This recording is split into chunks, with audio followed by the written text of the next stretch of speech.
Good morning, everybody. And that picture is gorgeous. It is gorgeous.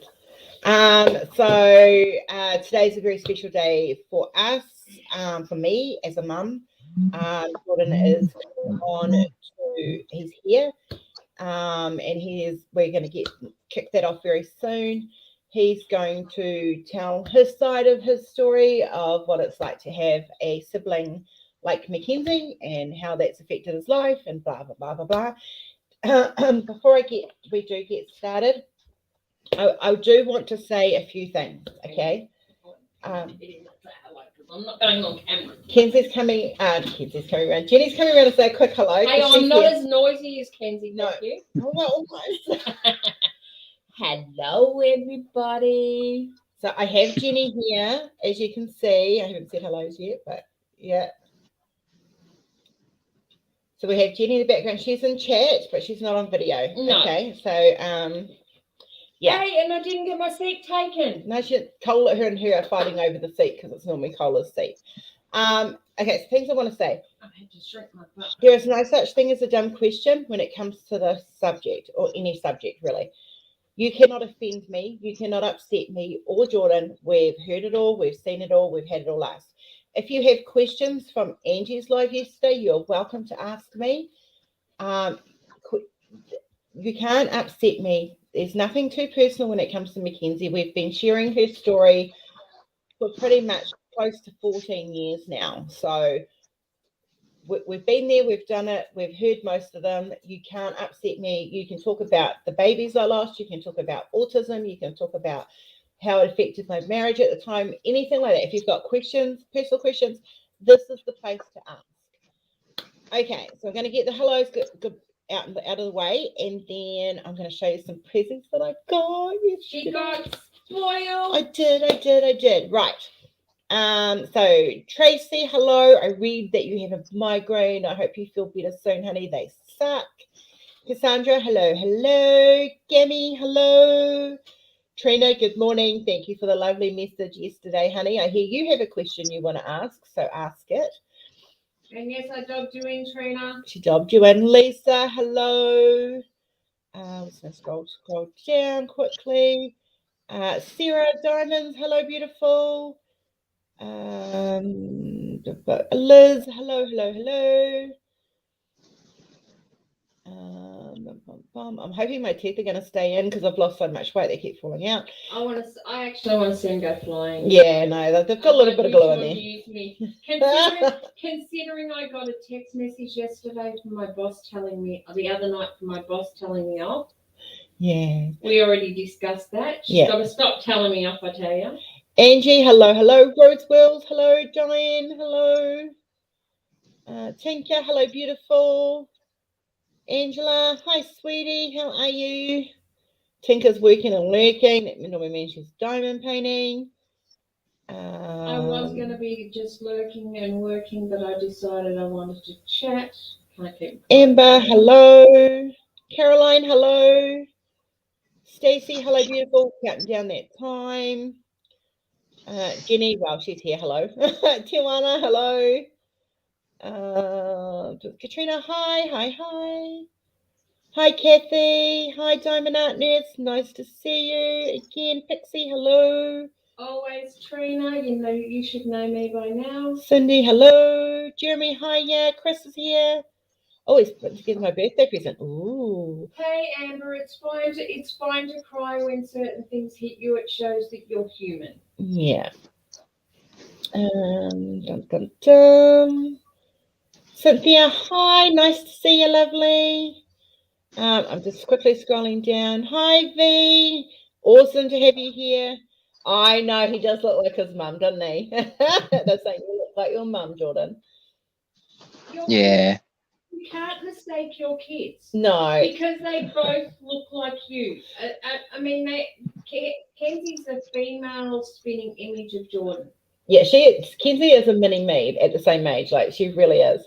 Yvonne, hello. Judy, hi, welcome. Nice to see you back again, love. Look, you guys, I warned you guys there's going to be tissues for the next 2 days, as in yesterday and today. So yeah, right, we are caught up. I think if I've missed you, hello, welcome. Love you guys. Glad to have you here. Right. First off, before we kick off the autism part of it, I got busy. I felt very spoiled. She did get her 3 tendrils for those that know she was nagging me. I got my 3 tendrils. We're good. We're good. I can finish off rebirth. So it's on TARDIS, fantastic. So first off, everyone knows that I am very much an LGBTQ warrior, and I support an ally. As an ally, I support the rights of every human being on this world, including LGBTQ. And Jenny got me this, my little rainbow gong. So he's going to talk for a little bit more next month. I think you're going to have to put your photography skills to mine. I'm not going to tell them why. I've got an idea. I know where you're going with that. Yeah. Okay. Look for the gonk next month. That's all I'm going to say. Yeah, look for the gonk next month.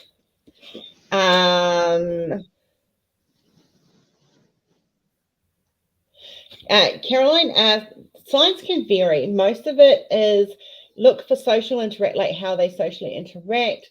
Look for eye contact, food aversion, sensory overload issues.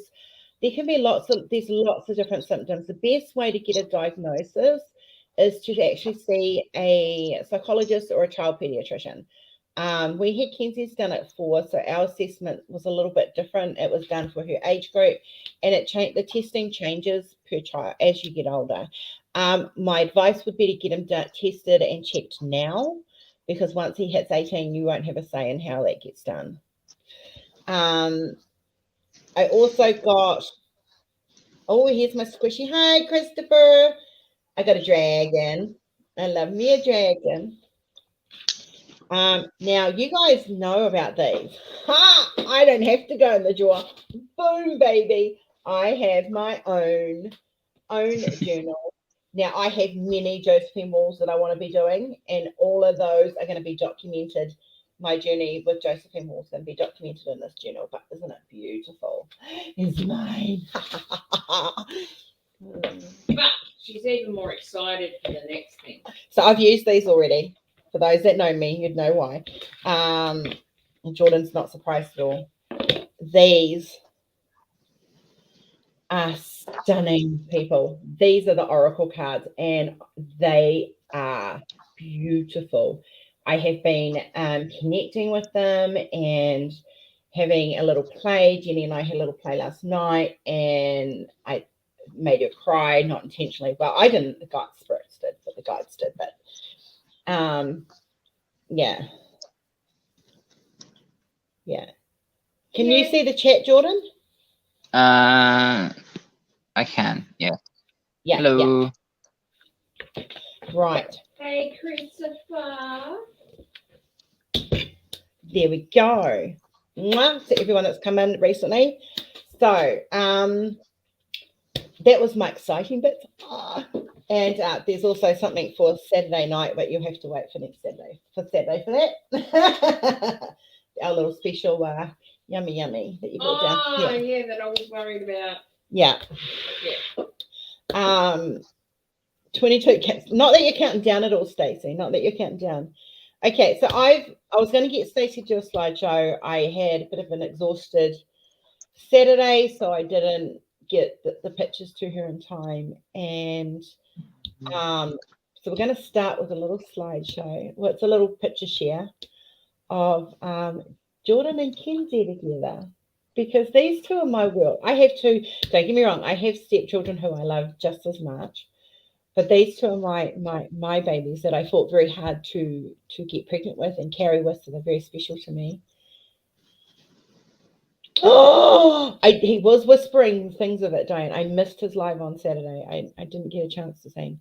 Sarah, it is a nice thing. I have many pictures, and you guys are going to see them. All these photos have, except for one, there's one that doesn't have Jordyn in it, but you'll understand when you see it. Jordyn will understand when he sees it.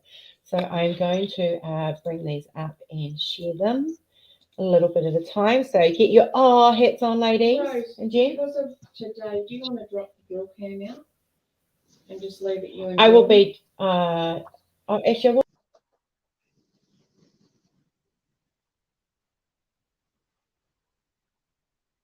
What happened?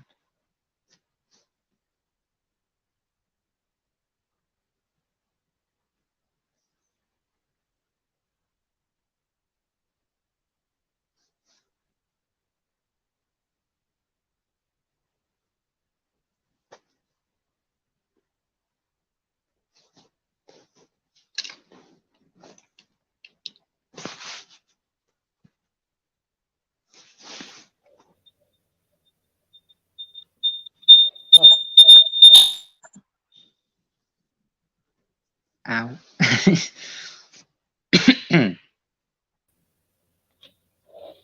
Okay, because I've got one muted. Can you guys hear me now? Yeah, dual cam is my mic. Thanks, Chris. I forgot about that. Right. Can you hear me now? Yes. Right. Awesome. Sorry about that, guys. We'll leave the dual cam in. It is seriously the one I use for a microphone. So you guys can look at my autism project at the same time. That's fine. I will be doing a little bit more on it today. Pick up the Proudest. Okay, cool, fantastic. Okay, so this is a very little Kenzie. We'd already been through a lot at this point in time. And a very young Jordyn. Jordyn doesn't look happy in that photo. He looks almost grumpy in that photo. Why isn't it ticking over? Oh, there we go. The one thing you're going to see the most, and I really love this, is the bond that Jordyn had with his sister right from the start. And it is something that I'm very proud of that he has. And when I say he is her warrior, I really mean he is her warrior. This is when Jordyn first officially met Kenzie and got to hold her for the first time. He actually saw her when I was in recovery. No one was allowed to come in until Jordyn had seen her, but it was a very quick look. So this was the first time that he actually got to hold her and cuddle her, and yeah. This is where the story of Jordyn and Kenzie begins. It really is. And this is the same day. She's like literally fresh out of the oven. She's only like a couple of hours old at this point. And look at this. Gorgeous. Do you remember doing this, Jordyn? Reading to Kenzie? Not really. Not this early anyway. Yeah, right from the start, you were reading her stories. I think those were Enid Blyton stories, if memory serves me correctly. I think Yeah. what I can remember was probably because like I was like trying to copy like you and Dad reading me stories. I thought that was just the thing to do. Yeah.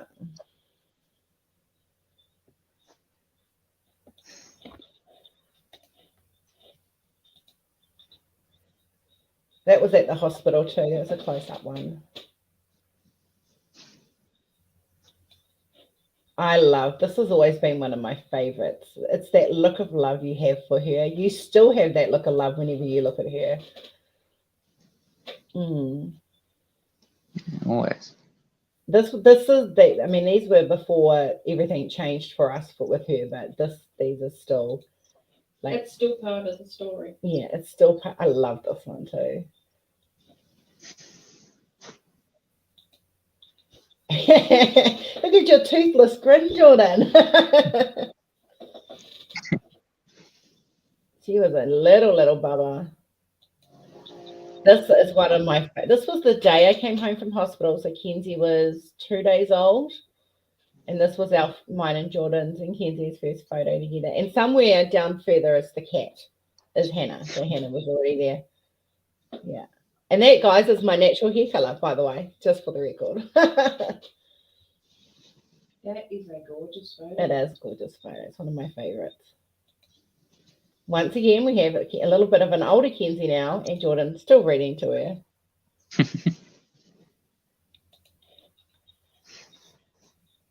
And still reading to her. This was the day she came home from the hospital.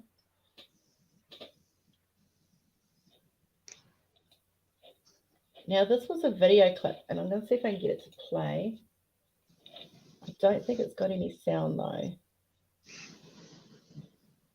But I think this was after we'd been rushed back to hospital the first or second time. I can't remember. And it was, we just got home, and this was her at home. And you were just so happy to see her. And she was so happy to see you. Was this the big one? Yeah, the big time she went into the hospital, yeah. Yeah. I have like vague memory of it. I'm just probably one of the scariest parts of my life, I think. Yeah.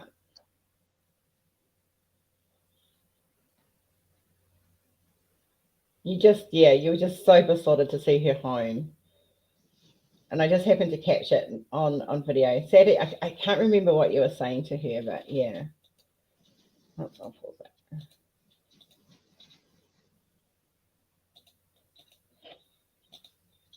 There's you and Kenzie. Excuse the red eye, guys. It was like literally one of the first cell phone cameras. You putting her sock back on. You reading to her yet again. There was lots of reading done in our house. Oh, thanks. Yeah.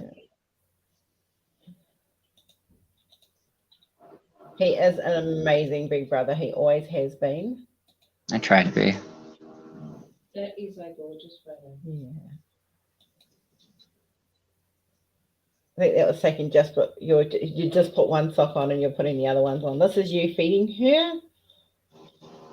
This is after we'd managed to get her actually being able to suck a little bit. So.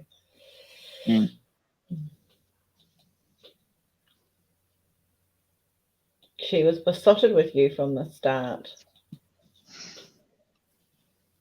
She had her protector. She did. She knew who her guardian was. Right from the word go. Yeah. This is the thumbnail for the video today. Is this one, Jordyn? Oh, that's cool. You might want to read that. It might be important.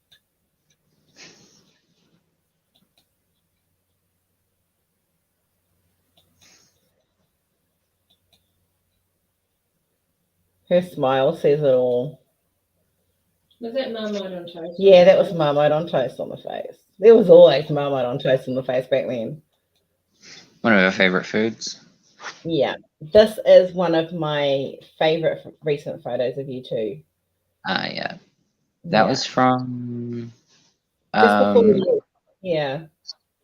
That was when we snuck you in the house the night before. She didn't know you were coming, and this was her reaction. That's right. Yeah. We'd snuck Jordyn in, and she didn't know he was there. And when she woke up in the morning to get ready for school, this is what she came out to. So it was awesome. Did she actually go to school that day? Yeah, she did. I'm surprised.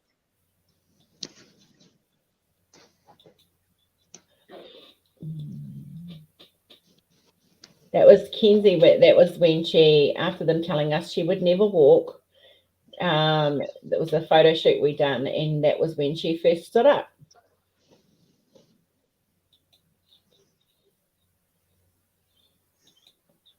I love this one. That was when she was looking up at the stars. It was the stars were just starting to come out. And this is the one that does. So for those that do not know, this is the big sister. This is Bridie, and it is the one and only photo I have of the two of them together. Days at the park.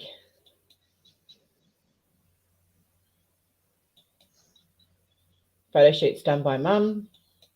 See, the cell phone started right at a young age. It's been her lifeline.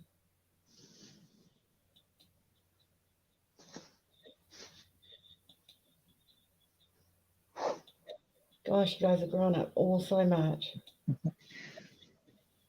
And that's the last one. So that's the photos, guys. I just wanted to give you an example of Jordyn's connection with Kenzie, and so now we will start the whole autism thing. A very protective big brother, yes. So Jordyn, tell us in your own words how it's been for you as a brother who has a sister who's been through as much as Kenzie has, and how it affected you growing up. It's been, the first word that comes to my mind is difficult, but not in like a negative way.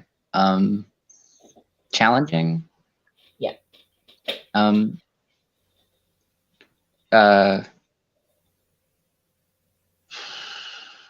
to think how to word this. It's been an experience. I'm glad that Kenzie's part of my life, and I wouldn't change that for anything.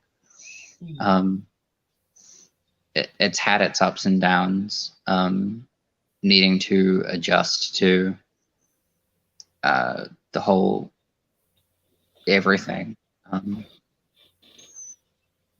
and needing to sort of, I guess, grow alongside that. Yeah, it wasn't like by any means normal, but it sort of became my kind of normal. So yeah. So Sarah's asking, how did you feel when you were told you had a baby sister? Can you remember? I think I was excited. There's definitely sometimes that sibling thing where like, oh, it's a new addition. And I think I definitely got that jealousy at some point, but it didn't last long. I was like, oh, it's understandable. Like she kind of You were needs only the. 12 for 6 years, so yeah. Kathy's asking, has it ever affected your friendships?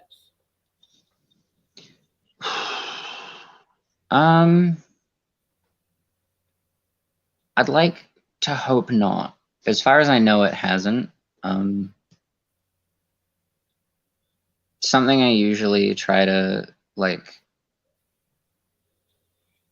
if I'm making a new friend, like occasionally Kenzie will get brought up in conversation, and I'll mention it and like just sort of be like, hey, just a heads up, and this is sort of the normal kind of thing. No one that I know in my friend circles has really reacted negatively. I actually think growing up alongside Kenzie has helped me make more friends because of it, because it's helped me sort of connect better, I think. I think it made you more compassionate to others. Yeah. So Angela's going, did we tell you about Kenzie's health issues from the beginning? I think you did. I think you meant pretty early on, like, hey, this is what's happening. And because I was so young, I don't think it fully like settled until like a bit later. Yeah, the first couple of years were our hardest years, weren't they? Definitely.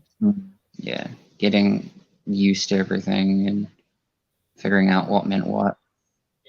So how did it feel for you? Like that day, I mean, we all remember that day that Kenzie first went to hospital and had stopped breathing and died and stuff, and we were all worried and stuff. Can you remember how it made you feel? Because you were 6 at the time, so it would have been, all I could think of was how scared you must have been. Yeah, I don't remember exactly. I can imagine I was pretty scared because like that's my sister. Yeah. And there was a lot happening. I remember it being quite a rush, and it all kind of blurs together. And it was tense. Yeah. Yeah. Luna, I'm going to tell you this from experience, honey. There are worse things in the world. And you know you can reach out to me. I'm always here. Okay. So just trying to direct the conversation a little bit so you've got something to talk about.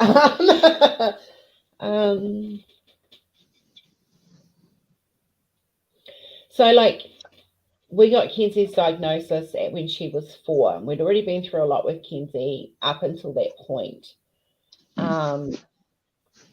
Chris is asking, can you tell us how you became her protector? Ooh. I think that kind of came from like, because how old was I when Kenzie came around? 6, right? Yeah, you were 6 when she was born. Yeah. I had about 6 years of you and Dad looking after me, and I think part of me wanted to like help both of you by help like trying to put some of that on myself and like look after Kenzie like where I could. So like reading her stories, for example. Yeah. Feeding her a bottle. He's even changed bums, guys. He's changed her bum. Even as she's got older. Yeah. Branching off of that, I do remember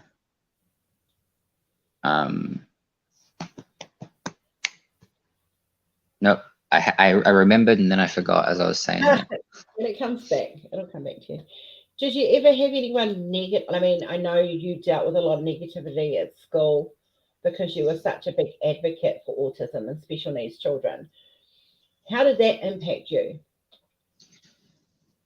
I don't remember anyone specifically being negative towards Kenzie because I only really like mentioned my family to my friends. But having lived with Kenzie and grown up alongside her, I know that I very much became defensive of like the support for autism. There was the incident in high school where I got into a fight with someone because there was an autism awareness day at the high school, and they said some very nasty things in regards to it.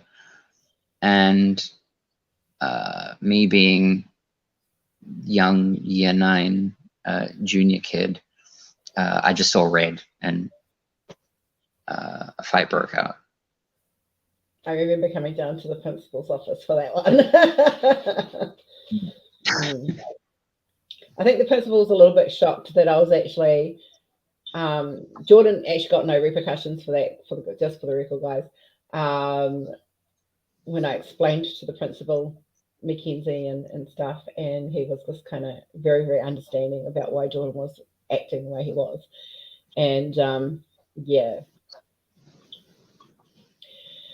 Luna, in regards to your question, most people are too scared to be negative towards me because I will bite their heads off, literally. I have been known to scream supermarkets down when I've walked past, when we were training. I know it sounds awful. When we weren't training her, we were getting her used to going into a supermarket. Kenzie had major issues. Jordyn and Kenzie in the supermarket together, I could not do it. It was very upsetting for Jordyn at the time. And we were trying to get her climatized to it. And it took a little while. And it started off, and so she'd scream all the way around. And I had many, many nasty comments about how I needed to rein my children in and smack her bum and growl her and tell her to behave. And I've heard it all. And I tell you what, people learn very quickly to not. I worked with the supermarket, the owners of the supermarket, Brookfield New World it was, and we had a thing where Kenzie would get a lollipop when we first entered, and that I pre-bought these lollipops. They had them sitting at customer service for her, And as soon as I'd ring ahead, say I'm coming in. As soon as I came in, someone met me at the door, gave Kenzie a lollipop, and she would suck that all the way around, and it kept her quiet. And then it just oh, Angela, just me. I've been in a few scraps myself. And then we got to the halfway point. We started to get to the halfway point before she got a lollipop. And then she used to be, when we got to the checkout, she got a lollipop. And so, yeah. Do you have a special name for Kenzie? Angela's special name for Kenzie is Kookaburra. You know why she's at Kookaburra. Do you have a special name for Kenzie? Not like a personal one. Rat bag. Yeah, she's got into your stuff a few times, stolen your games a few times. Why doesn't that surprise me? She's cheeky. Yeah. I remember. Okay. You go. I was gonna say I remember a time where she called me dumb. It was like it's such a like memorable moment for me because this was ages ago. I don't know if it was like a party or something, but we were just like holding hands and dancing or something, and she says, "You're dumb." And I went, "Am I dumb?" And she says, "Yeah." And that was like, for me, that was like the first conversation that I'd had with her, and it didn't matter what she said. I just thought it was cool. Yeah. Jordyn, yeah, Jordyn used to get treats home because I never took Jordyn with supermarket shopping with me if I took Kenzie. So I would always bring a treat home for him. And we used to have mummy and son dates, didn't we? Yeah. They were very special. What do you love the most about Kenzie? Angela's asking. I love her smile. And when she like gives hugs and like shows affection, it was something I definitely wanted. Like we were all having a part in like teaching her stuff at home, and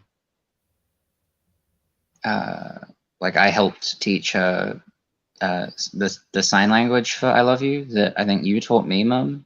Yeah, I love you. And she still does it.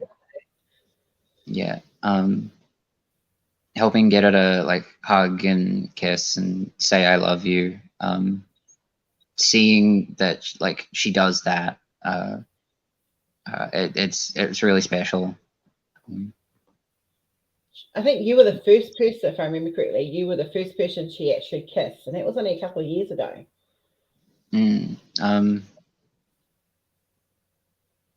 Yeah, because I think it started because it might have been when you had your shoulder injury, I think. From her. Yeah, and so I started like trying to help out a bit there, and I think I started with the sign language, and then it was the kiss on the cheek. Yeah. What is your proudest moment you have that Kenzie has accomplished? Oh.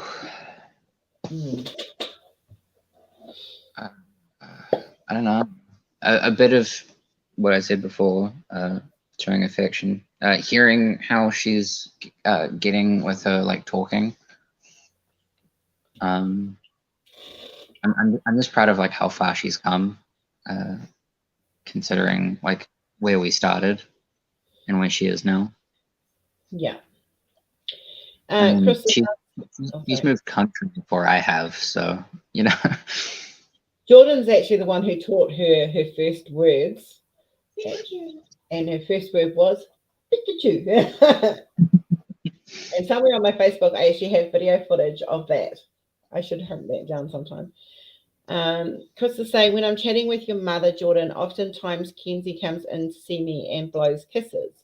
It melts me every time. Does Kenzie do anything specific that melts your heart?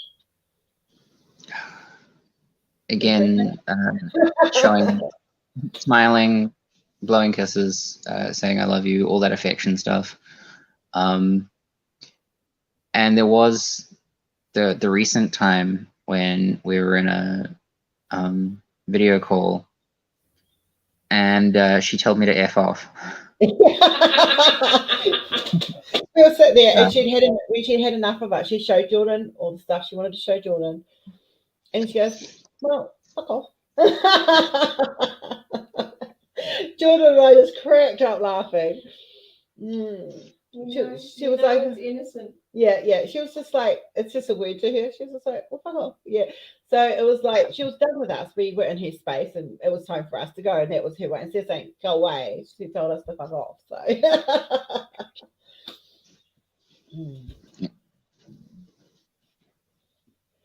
Do you remember? You probably don't, because you were quite young at the time. Like when we went to the hospital I think it was the second time we'd been rushed in. And that was when we found out that she had a serious condition. And they were testing her blood every couple of hours. And we made the mistake the first time of taking you in with us. Or you went in with Dad. And the doctors went to heel prick her to get some blood. And she screamed, and you hit the doctor because he made your baby sister cry. 6 years old. He was kicking and punching the doctor. I don't remember that, but yeah, that sounds like something I'd do. Yeah.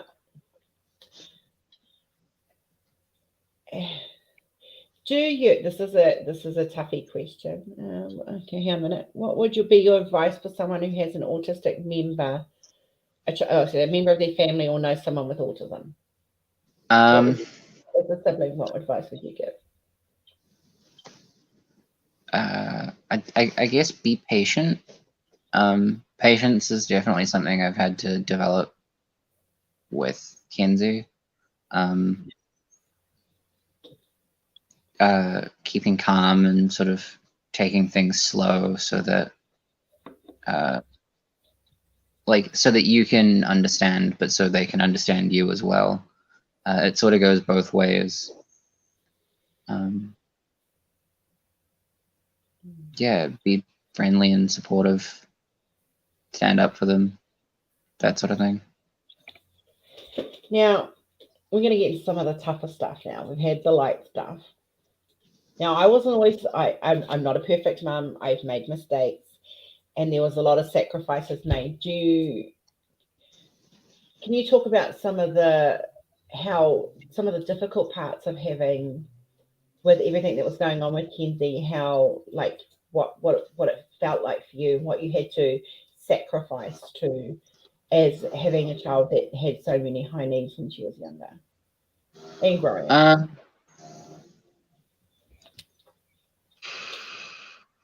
There were definitely times where it's something that didn't go away fully until much later, but there were definitely a lot of times where I was like jealous because of the attention that Kenzie would get, and I'd kind of just feel like off to the side. But like I kind of had to remind myself in the moment, like, she needs that sort of like attention. She needs the special treatment. Like she might get something nice, and like I'm thinking like food wise, like you'd get the cool snacks, and like it was because she was very picky with what she ate. And it wasn't always like, oh, you can't have this, you can't have that, but like sometimes it's like, come on. But yeah, there were definitely times where,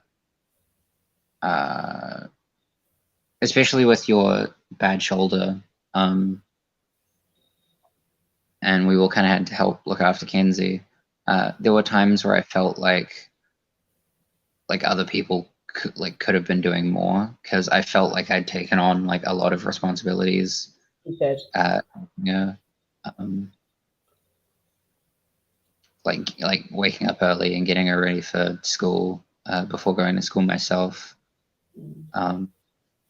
That was also the same time as I had my gallbladder issue. So it was a double whammy for our family. It was a lot going on. One. Yeah. And I kind of felt like, because I don't think Dad was like, I think Dad was doing his own thing for most of that as well.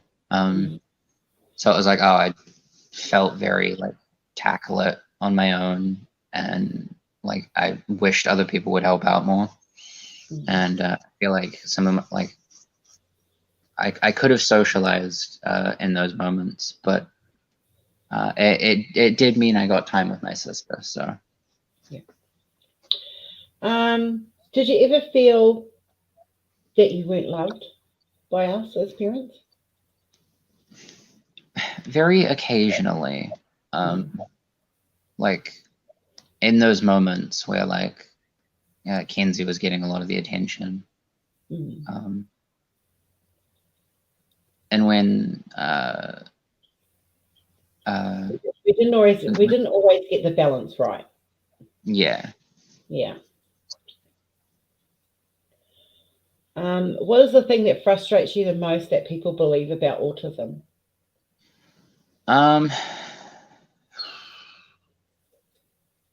I've seen some people think that like autism means you're not smart, but that's not really it.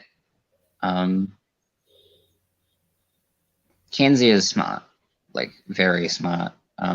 It's just verbalizing it for Kenzie is like difficult, and I've noticed that with like other people I know that have had conversations with me that have autism, and they're smart. They're just not. How do I word it? Even I'm struggling how to verbalize what I mean. They have extra challenges that makes it difficult. Yeah. They're very friendly people. There was one person in high school that comes to mind that a lot of people bullied. Partly because he very much liked trains, and for some reason people bullied him for it.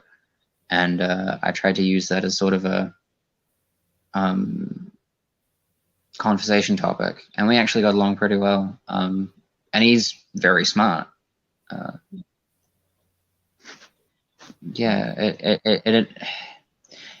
Any kind of misconception gets me the wrong way, especially if they don't listen. Yeah. Angela's asking, were there times when you felt more like a parent than a brother? I'm going to go to my personally. Yeah. Yeah, there were a few times. Again, with your shoulder and gallbladder situation, I definitely felt like I was more of a parent at times. And that didn't go away for a while. I think if memory serves, I kind of felt that way a little bit right up until I left for college. And when I was out of there, things started to sort of settle down again. Yeah. Because tension was kind of high for a while, and I needed to get out there. It was time for you to start living your life, which is what I'm very proud of, and we've encouraged you to do. Chris is saying, Kenzie has become a very special part of our lives. First off, I want to thank you for sharing her with us. Because of her, you have also become a big part of our lives. Your love for your sister has inspired me, and you've become a big part of our world too. Oh, no, thank you. Stacey said she's smart in her own way and trying to get past challenges like communication. So how did talking about communication with Kenzie, because Kenzie has been she's been nonverbal most of her life, and it's always been very selective when she chooses to be verbal. Like I said to you guys yesterday, non-verbal doesn't necessarily mean they can't talk. It means they won't talk. There are certain times where Kenzie's very, very chatty, and you can understand just about anything. And then there's days where she babbles to herself and you can't understand a word, and then there's days where she doesn't communicate at all. So how was it for you dealing with learning to communicate with Kenzie in a different way? It was a slow process, but it's something that sort of developed along the way. Yeah. Especially like because when she couldn't speak it, she did get into like showing like visually what she wanted. We got dragged all over the house, didn't we? Yeah.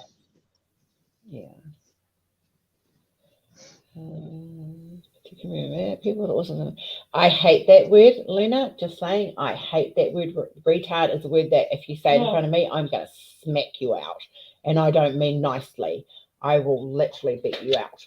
I hate it with a passion, and it is something that will get my blood boiling every time that word is banned in my house.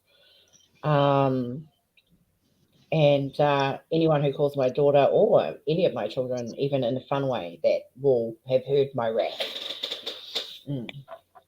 Now, Jordyn, have you ever wondered whether you're on the spectrum yourself? Wondered it. Yeah. But it's not something I've really like thought heavily about. It's like I'll be doing something that in some part of my brain makes me think of like Kenzie, like, oh, this is something I could like imagine Kenzie or like some of my like other friends who are on the spectrum doing. And it's like, I don't know. And then I just kind of get back to it and I just focus on my life because I try to, I should say.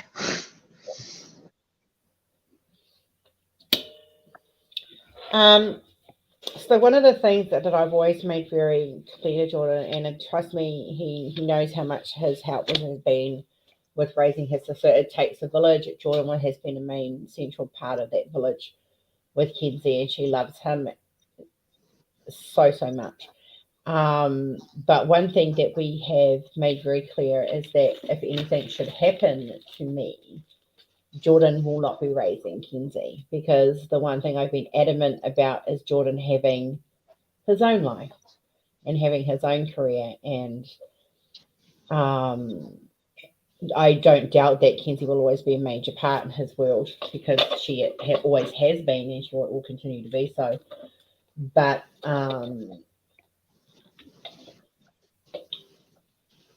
it'll be something that will be done on Jordyn's terms and not something that he feels he has to do.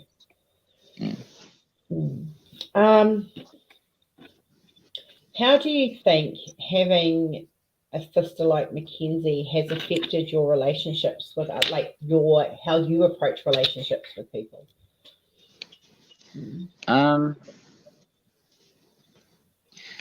I'm not entirely sure. I think learning to connect with Kenzie and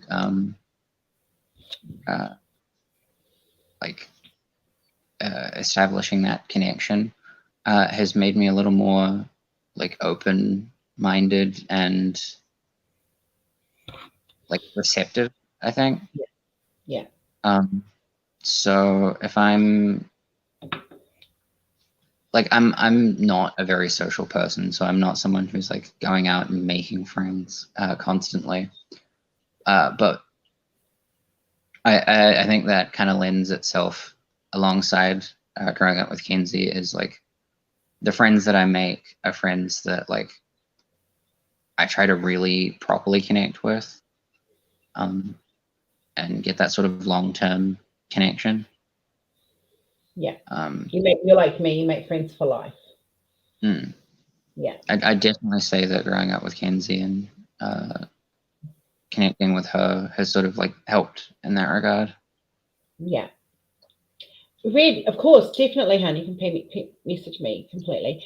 Do you want to have children one day, and has Kenzie affected that for you? Yeah, I want to have kids one day. Mum wants I him think- to have kids.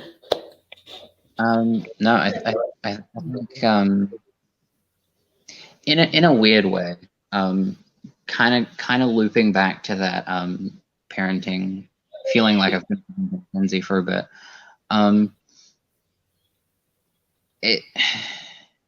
It has sort of like made me want to be a parent someday, but on my own terms, sort of thing, not because someone's injured or something unfortunate happens. I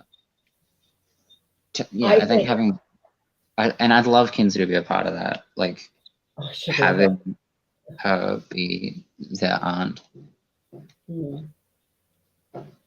I think, like, my personal opinion is, having watched how you interact with your sister and how helpful you've been over the years, because we've gone through cancer, we've gone through gallbladders and shoulders and Bridie's death and everything, and you've always stepped up and you've always helped and you've always been such a credit to us, not just for what you do, but because you're my son. You know, I'm so proud of you, and you know this. I tell you this often. But I think all of that has given you a really good foundation for when you become a parent, because you've seen it at some of its worst stages, and you've seen how we've handled it, and you've been a part of that handling process in a lot of ways as well. So I think when you decide and this is one thing I have said to him, guys, just for the record, I am Mama Bear. Like, that's why I've written Mama Bear. I am his Mama Bear.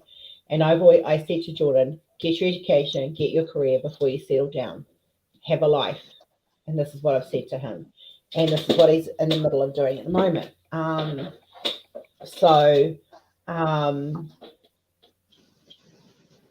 I think when you get to that time, when you're ready to start having children of your own, you're going to make a great dad, because you've already got a really good foundation for it.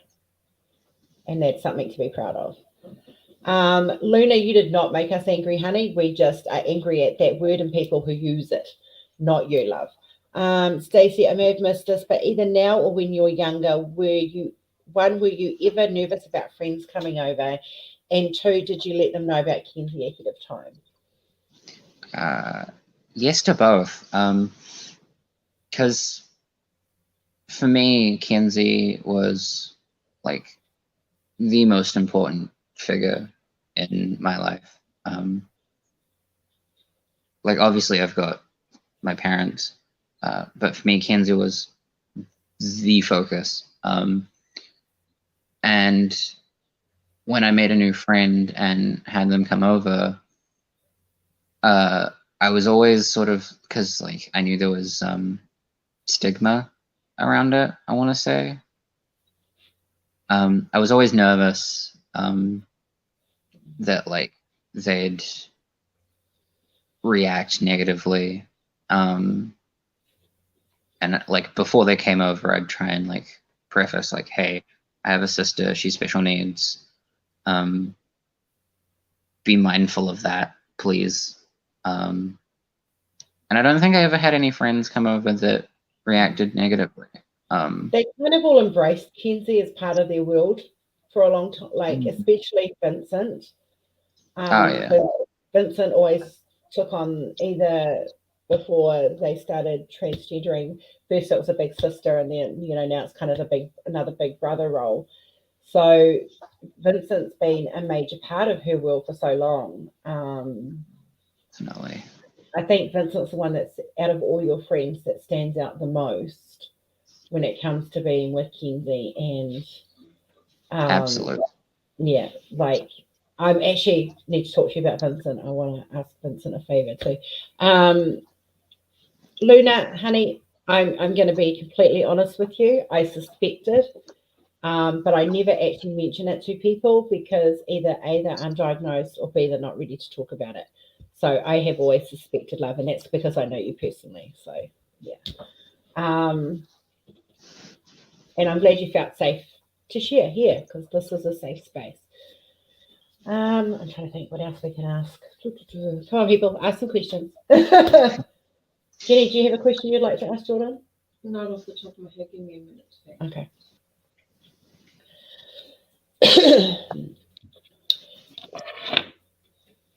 Okay. You come from a very artistic family. And so, because, you know, Dad's an artist, obviously I'm an artist. And like you're training to be an animator. So how do you feel that how you grew up and with Kenzie and everything, like how do you feel that affected your decisions to do what you're doing right now in your world?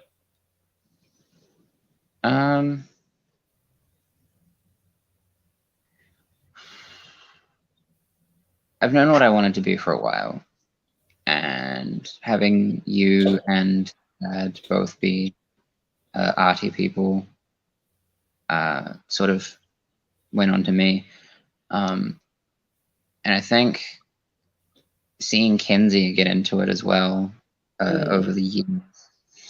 The walls. Walls. Yeah, the drawings on the walls. All of the like artsy stuff that Kenzie's done sort of like helped keep me going, because there have been times where I'm like, am I doing the right thing? And then like I'll see Kenzie's doing some kind of arty thing, and it's like, yeah, this is right. One thing that comes to mind there is when she actually made her own animation of the Tweenies credits scene. Oh, that's right. Yeah, that was so cool. I wish I still had that. That was amazing. I think it was on like her iPad or her tablet. Yeah, she had literally drawn it and typed on it and everything, and had done it section by section, so that when you press the forward button, you got the rolling. It was like a stop motion thing. She just did it. We had no idea how she meant to do it. She did it. It took it. I think she'd done it for a while, and it just took a little bit to catch on that that's what she was doing. Yeah. So Luna, I can answer that one. Kenzie's still not toilet trained. She's 15 and she's classed as incontinent. We've tried numerous times. My only success with toilet training is sitting on the screen in front of you, thankfully. So Sarah's asking, your mum says that when you were told about Kenzie's diagnosis, my world crashed. When we told you about Kenzie's autism, how did you feel about that? How can you remember? I think I didn't fully understand it at the time, and I think you like broke it down for me at the time and sort of explained what you knew in the moment, and I sort of just like I wasn't scared because I was young, but I kind of took it to mean that like, okay, so she needs like people to look out for her kind of thing, because I think you mentioned something about like she'd get picked on, and because I'd been picked on before, it's like I'm not letting that happen to my sister. No, you've actually been you're a very good protector of her. So Kathy's asking, what's your favorite memory of Kenzie growing up? Well, that's going to be a hard one. There's a lot of memories. I can't think of just one moment. Some of my favorite moments have always been when we went to Dad's for the weekend, and we had a routine because Kenzie's got to have a routine. And we'd go out, and I think it was KFC for lunch, and then we'd go down to Memorial Park where there was a soft serve place, and she'd always, using her words, she'd always ask for ice cream, please. And then we'd all just sit around and relax. And it was just a nice moment for the three of us. Any kind of moment of bonding, really, with Kenzie. And because by this time, Dad and I were separated, and we're both moving on with our lives, but we've always been very much of the mindset that we parent together.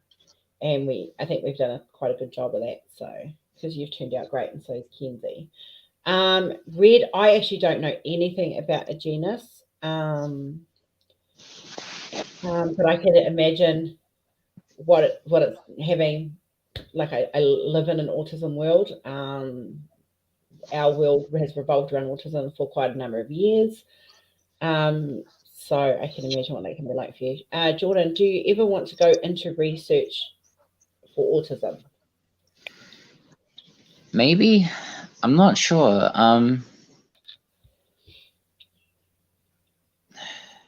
Most of what I know is based on what you've told me and like personal experience. But something I'd probably do to get a better, like an even better understanding of like Kenzie and what that's like for her. But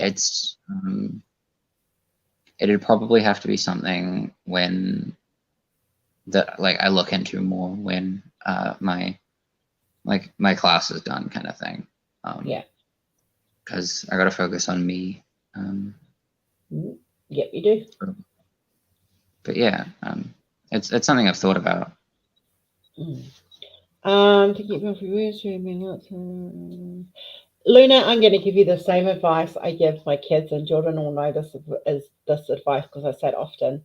The only thing you can do in your world that makes me that this is the best thing that I tell my children to be the best version of you that you can be, because everything else is irrelevant. And that's what I've always said to Jordyn: be the best version of you, because I can't tell him who to be as a person. He's his own person. And that is something that we have encouraged with all our children. Just be the best you can be. Have you created a piece of art inspired by Kenzie, or would you? Not a piece of art.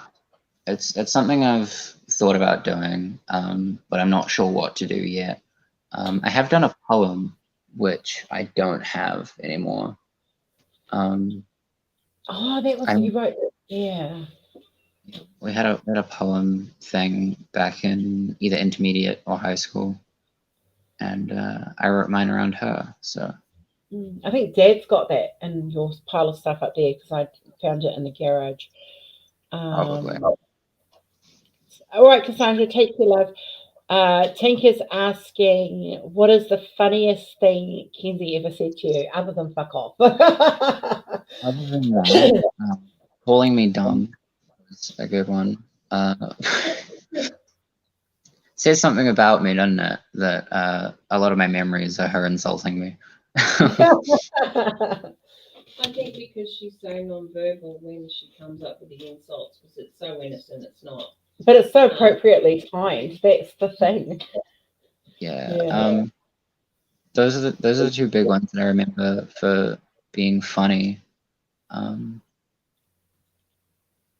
Another one that I've just remembered is I think we were watching the Simpsons movie, and it's that scene with Homer on the wrecking ball, and right before he like hits into a wall or something, Kenzie goes, "Uh-oh," and then hits the wall, and the timing. It's all about the timing and like, yeah. Hi, Deborah. How are you, love? Kenzie, so lucky to have you. Jordyn, I wish I'd be something like you growing up. I've been autistic with ADD ever since age 5. Oldest child and the only one with this, so I applaud you. He's an awesome big brother. This is going to be an emotional one for you. How do you feel when Dad and I broke up? Did you blame yourself, and did you blame Kenzie? I think I was definitely like upset. because that was like a changing of my world. Having to get used to new things. I definitely blamed myself a little bit. Not once did I like blame Kenzie. Like I never thought it was her fault. What about Bri dying? Did you blame that at all? Because that's a big part of that era as well. So I felt like that. I didn't blame it, but I felt like that might have been like might have affected it maybe. That changed our world a lot. It did. Yeah. Yeah. Stacey's asking, do you both video chat at all, or does it make it difficult for her to understand she can't see you at the moment? I know they video chat all the time. I always try to make sure that like when I can, I see Kenzie in a video chat. Kenzie has this thing where she will literally pack her bag and then tell me she wants to go to Tauranga because she's missing Jordyn. Funny thing, it's no clothes, no nothing, nothing No. like that. It's all her electronics. All her electronics. Oh, she did pick up all her favourite soft toys, which is why they're in a bag in her room, because she wanted to go to Tauranga to see her brother. So when she does that, we now call Jordyn straight away. Like Jordyn will know he'll just get a call out of the blue, and it's because he knows that Kenzie needs to see him. Hiya, Gracie. Hey, Grace says hi, Jordyn. Hello. Luna, that is awesome. Like seriously, you are a great mum. Please do not sell yourself short. I know you personally. So yeah. Hi, Max. It is, Stacey, but I got another favourite memory of Kenzie, which was yesterday. Rose didn't tell her that she was picking me up from the airport. I was all a big surprise to Kenzie. And I walked through the door, put my bag down, didn't put the bags away, they just got put down. And I walked down out the back to say hi to Rory and whoever else was here. Well, Kenzie's walked out of her room. She's looked and she's realised that I was standing there. She's walked up to me with the biggest smile, grabbed my hand, taken me into the kitchen and gone, chocolate. But with a big smile, because she knows that, Auntie Jenny's has strawberry koalas. Yes. Her strawberry Fritos is what I bring for her. And sure enough, I did have them. Next says, hello, Jordyn. It's lovely to meet you. Hey, Hello. Nick. How has Kenzie character change? I've noticed my kids are free. Kenzie, change is something that we have implemented often in little increments throughout her entire life to kind of help her adjust.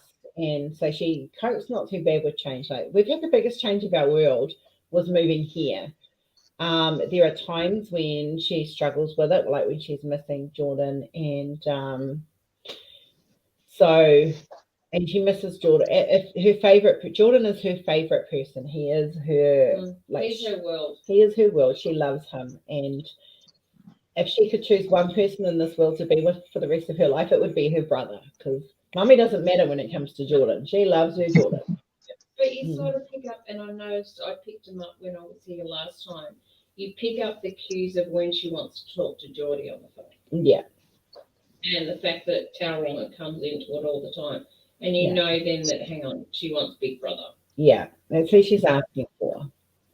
And I reckon the day that Jordyn comes over here, you don't tell her, and you have a hidden camera or you have someone there ready to film the day he walks through the door. And we are hoping to bring Jordyn over for Christmas.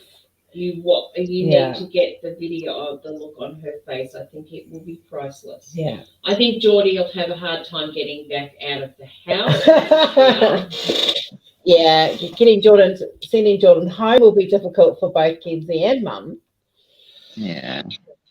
But one of the plans is to bring Jordyn over for Christmas this year and get him and Kenzie reunited.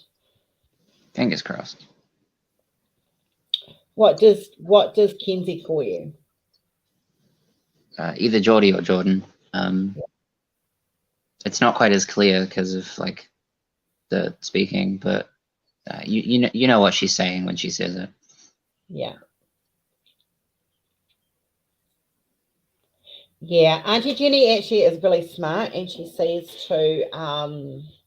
she says you have to go ask mummy. So yeah, she gets Ever chocolate. since I walked, the first day I walked through the door and she tried to convince me she wanted stuff out of the cupboards, it was like, okay, I have to answer to mummy if I screw up and give her something she shouldn't have. So no, every time she wants something, she has to go and ask mummy before I'll actually give it to her. She tries to get around it, but yeah.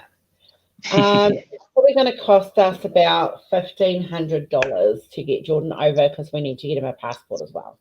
And Jordyn is just a student. He's on a very limited budget, so it's down to mum and the second dad to help with that. Yeah. Very limited.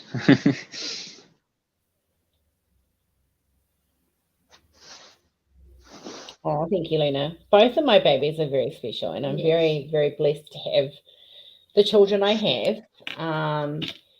Now, there was a question that I got via somebody else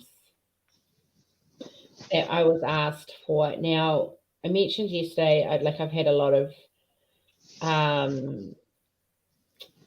miscarriages in my time. So Jordyn was probably kept away from most of that growing up. He never got to see that. And because after Kenzie, well, there was definitely no more babies. That was a decision I'd made when she was born. Someone asked a question via Jenny yesterday, and I'm not going to call them out, but if I'd had all my other children, would I have had Kenzie and Jordyn? I probably wouldn't have had either, to be honest, because I had 6 miscarriages before Jordyn, and I had another 6 between Jordyn and Kenzie. So probably not. But that is my silver lining, because I have Jordyn and I have Kenzie, and I count my blessings for both of them. They are definitely, and Jordyn knows this, my world. Aren't you, baby boy? He's my baby boy. Always going to be mama's baby boy, and I embarrassed the crap out of him.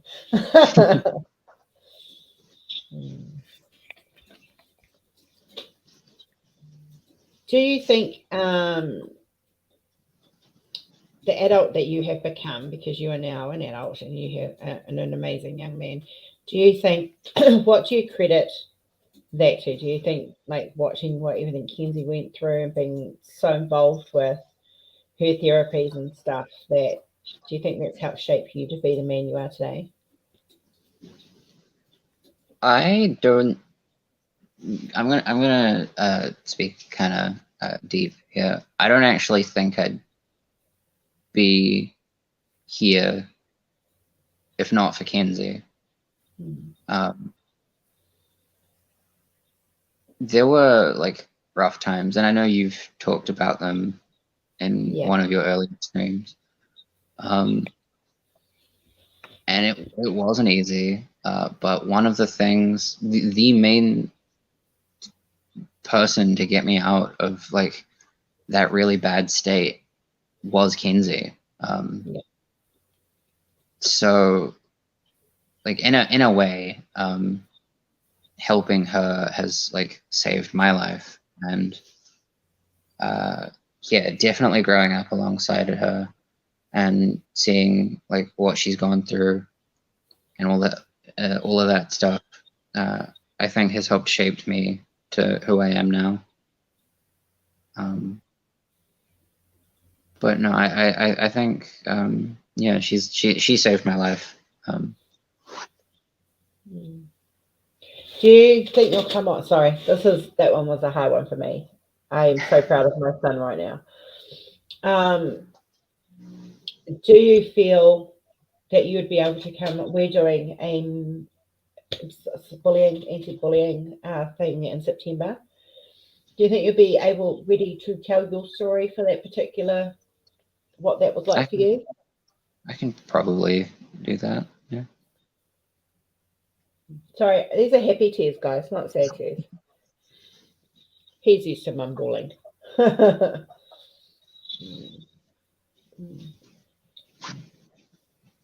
And you said you knew she needed you, and in return that saved you. Oh, teams. Kenzie and Jordyn are both very special. They are. Do you think you'll come on? Sorry, this is that one was a hard one for me. I am so proud of my son right now. Do you think you'll be able No, no washing me out veggies, thank you. Luna, you're fine. You're fine, sweetie. You're fine. It's not you making me cry. It's a proud mama moment. I have watched both my children have different battles. With Kenzie, it was the autism and the 4P11, and her whole entire life has been a struggle for her. Well, not for her, more for us, because for her, she's just who she is, and I don't think it really affects her in such a deep in that manner.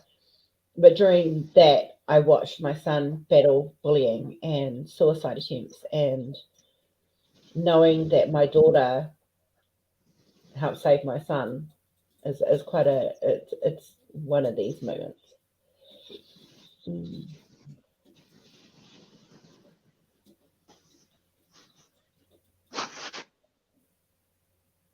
Oh, thanks, Stacey. Gracie's got a good question. What, if any, fears or concerns do you have for your own future children? I think fears and concerns that they'll have to go through the like same kind of hardship, I guess, that I went through. It's something I don't want to happen. Like, I want kids, but I want to be able to like help and support them, and sort of, I guess, I'm trying to think how to put this into words. You're doing great.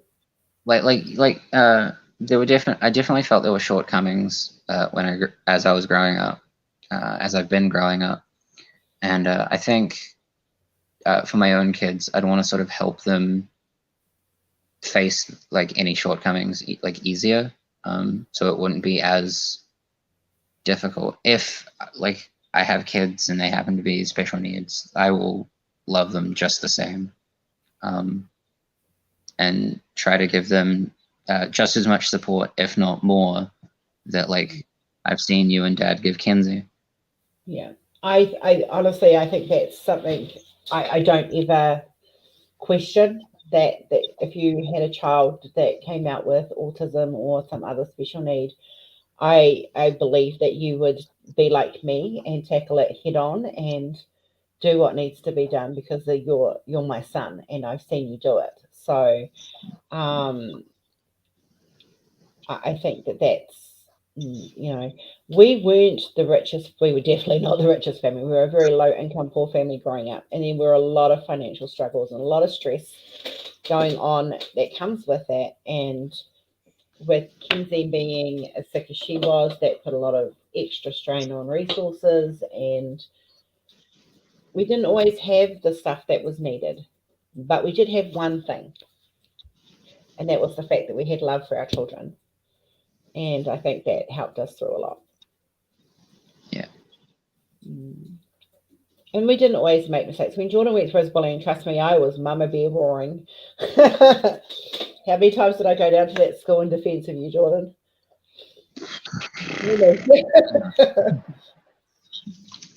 Whenever Jordyn fought back, Jordyn had the backing of mum.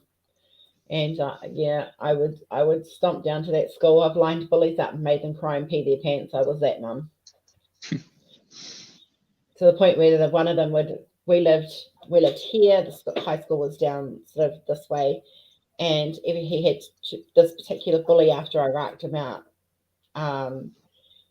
used to have to walk past our house to go home, and every time he saw me, like, because I'd be watching for Jordyn to walk home from school and make sure he got home okay.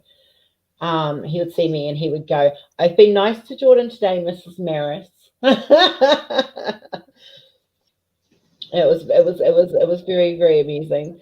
I scared the living crap out of him. But Jordyn went through a lot of bullying, and we will share that in September with you guys, so you can understand that side of his rough journey And when you've got 2 children going through rough journeys, it is exhausting. It is, but you do what you have to do, because my children mean the world to me, and they are my world.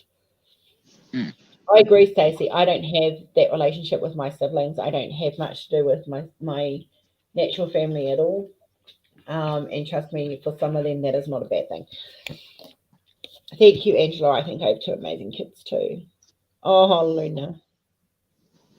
I would take a hug gladly.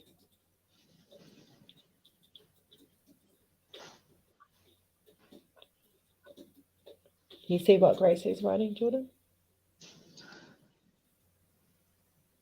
Oh, no, thank you.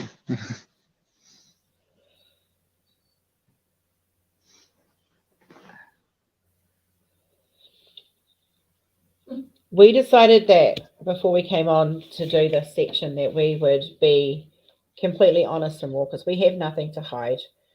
Jordyn and I have done a lot of healing towards the mistakes that as a parent I made. But it's never really affected us as closeness. We're very, very close mother and son. I believe. I'm selfishly going to say that I believe. I can't say how you feel because that's your feelings. But I can say I love my bond with my son, and it's not always been easy. I've not always made the right choices in life. But I have raised him to be the beautiful and amazing young man he is, and for that I am forever grateful. No, I can agree. I definitely think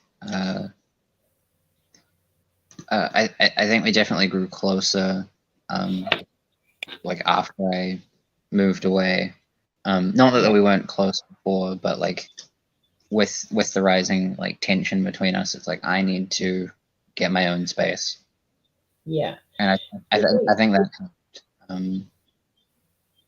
I think that's what we both did. Yeah, I when you left home, I wasn't parenting you anymore. Mm. This is what happens when children leave home. You stop being. You're still a parent. You're still their parent. You're still there for them, and you support them, and you love them. But it's more on their terms than your terms, and you don't have to tell. Like, I grew up with parents telling me what to do, even to this day. Okay, I'm 48 years old, and I still have a mother who has only just learned recently, you can't tell me what to do. So, but she still tries. And I love her, don't get me wrong, please understand it. But it's not, when Jordyn left home, I didn't want to be the parent who was that parent who tried to control his life and continued controlling his life. So, Jordyn knows that I'm there for him. He knows that I've always got his back. He knows I will always support him and help him where he needs it. But his choices are his choice to make, and his mistakes to make are his mistakes to make. I'll just be there to pick up the pieces should he need me to be. And I think when we got to that changing point, that was when we went back. We had that beautiful bond. I stopped having to teach you things, and I stopped having to be parent every step of your life. And we developed, I think, a stronger bond than what we actually had before. Because it was not about you being my son. It was more the fact that there's that mutual respect between the two of us. And I think that has helped develop us to where we are today. And you've been out of home for what, 4 years now? Coming up 4 years, because you moved out when you were 18 to go to Rotorua. Yeah, something like that. Yeah. Well, let me think. No, I think it'd be 3 years. 3 years? Because I did 1 year. Living with you. That's right. Yeah. Yeah, and then I moved out, and then I moved down here to Wellington. But kind of going off what you said, it's not that you don't parent me anymore. It's more that it's like on more mutual terms. Like you still help me if I need the help. Like if I don't know something that I think you can help me with, I'll like ask you and you'll help me. You'll need to cook something. Yeah. Definitely cooking. Cooking help either goes to you or Vincent. So Yeah. yeah. Yeah. I honestly think everything we've been through as a family, it was rough going for everybody, for me, for you, for Dad. And there were very, very tough times, and we've been through a lot as a family, like I said, but we've come out of it, and I think there's an old saying, what doesn't kill you makes you stronger, and it didn't kill us, and it made us stronger, and we're more connected now because of everything we've been, and because we've sat down and done so much deep talking. Like when you used to come home for the holidays, Mm. we would sit down, and you and I would sit up at night. I would be diamond painting, guys, what a shocker.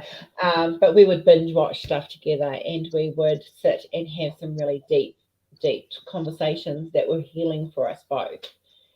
And I think that is an important part as being a parent of an older child, is actually healing and accepting responsibility, because we're not perfect parents. We all make mistakes, and I've made my share just as much as everybody else. The difference is I've owned them. I have apologized to Jordyn and for the mistakes that I made, and I think that's helped us get to where we are today. I mean, we've never hated each other, just for the record, guys. That has never been and he's probably been really angry with me a few times, but Never hated you. Yeah. Have your ears been burning? Yeah. Oh yeah, then he's been angry with you. Yeah. One thing I can do with Kenzie when I visit, I want a hug. I want a hug from Kenzie. I don't think she's going to let you go. Yeah, she's going to grab hold of him and wrap him up here. Yeah. He will Yeah. be stuck there. You are her favorite human. There's lots of favorite humans, but Jordyn is the favorite human. If she couldn't have Mum, Jordyn would be the one she wants. Mm. Yeah. I think when Jordyn comes over, we'll be doing things like zoo trips and showing Jordyn around Melbourne, and because we are hoping eventually that Jordyn will move to Melbourne and be with us, but that's a choice that he has to make and a decision he has to make.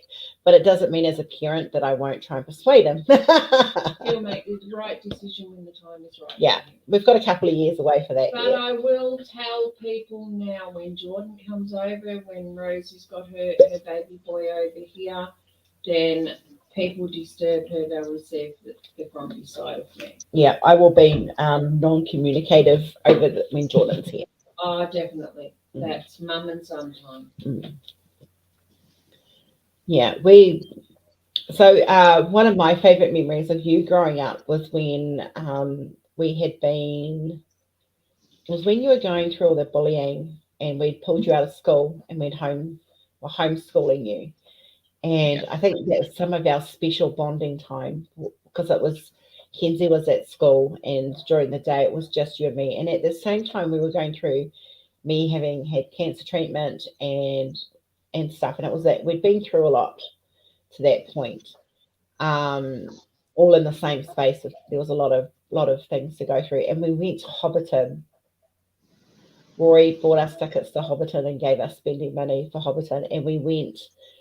And I think that is one of my most favorite memories, where we both had cameras, we were both taking photos and laughing, and we had the hot chocolate at the beginning. We went on the bus ride, and it was just, for me, that's a very one of my favorite memories. It's definitely one of mine. Yeah. And and when you've got a special needs child, and this goes out to parents who have got them, and you've got older children or other children, doesn't matter age group. One of the mistakes that I made earlier on, and when things have moved on a little bit, it was rectified. But I didn't make, because Kenzie was so sick and I was so preoccupied with her, and we were having to do CPR many times a day, and there was lots of stresses with that. Jordyn got pushed to the side a little bit. His needs were met, don't get me wrong, but his emotional needs weren't being met because we were exhausted by the end of the day and stuff, and constantly on alert. So when I realized that this was happening, I think it kind of triggered, it broke me, and I, went through all the, oh my God, I failed my son and stuff, and the emotional side of that. But that was when I started doing the mum and son dates, where Jordyn and I would go out in the afternoon, and we would have afternoon tea at a cafe, and we'd go for a walk, and we'd just sit and talk, or we'd go out for dinner. And it was, I think that was really good for both of us to have that one-on-one time together, and it's very important. And if you've got other children, you need to be aware that they have emotional needs, and I'm talking from my experience, and they need that one-on-one time with you, and they need to know that they're still loved and they're still valued. And I didn't always do that correctly, but when I realized that I wasn't, we did work very hard to rectify it. Grace, we would love to come for a barbecue. We like food, don't we, Jordyn? Oh, yeah. I would say I made one of your favorite dishes last night, but I don't think it actually is. What is it? Bacon and egg pie. Oh, no, I'm not a big bacon and egg pie fan. Now, if I told him I made my taco stack. That'd be another story. Yeah, or my mac and cheese. Mac and cheese always got him.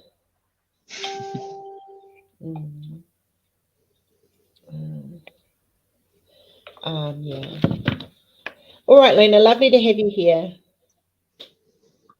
Oh, Susie, that is the most beautiful thing to say. Oh, well, thanks.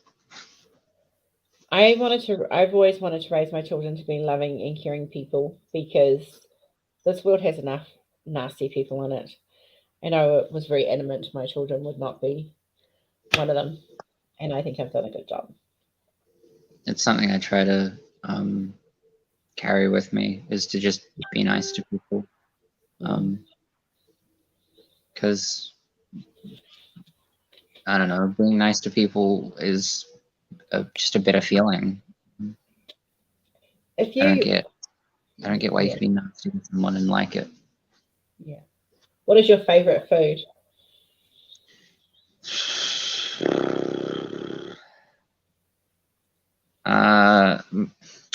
On a gut instinct, I'm gonna say nachos. That's my favorite. Yeah, I know. Mum makes good nachos. And anything in that sort of like family of food will immediately get me like, yeah, I want that. Yeah. But nachos. Yeah. Yeah.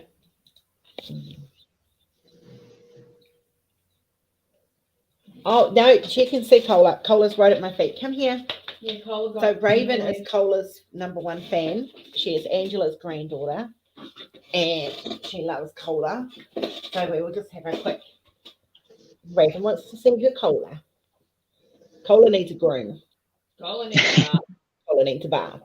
She's going to get a bath sometime in the next day or two. Say hi. I bought nachos while I was sick, we ate out a lot, and we got these nachos, and they were just so inferior to my nachos. It was horrible. I will be making those nachos. Yeah.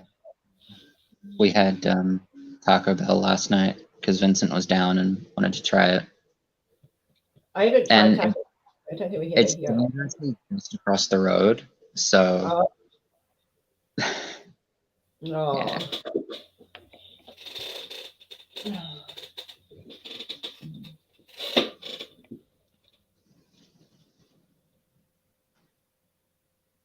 Oh, so there's a beautiful thing to say. Hi, Viv.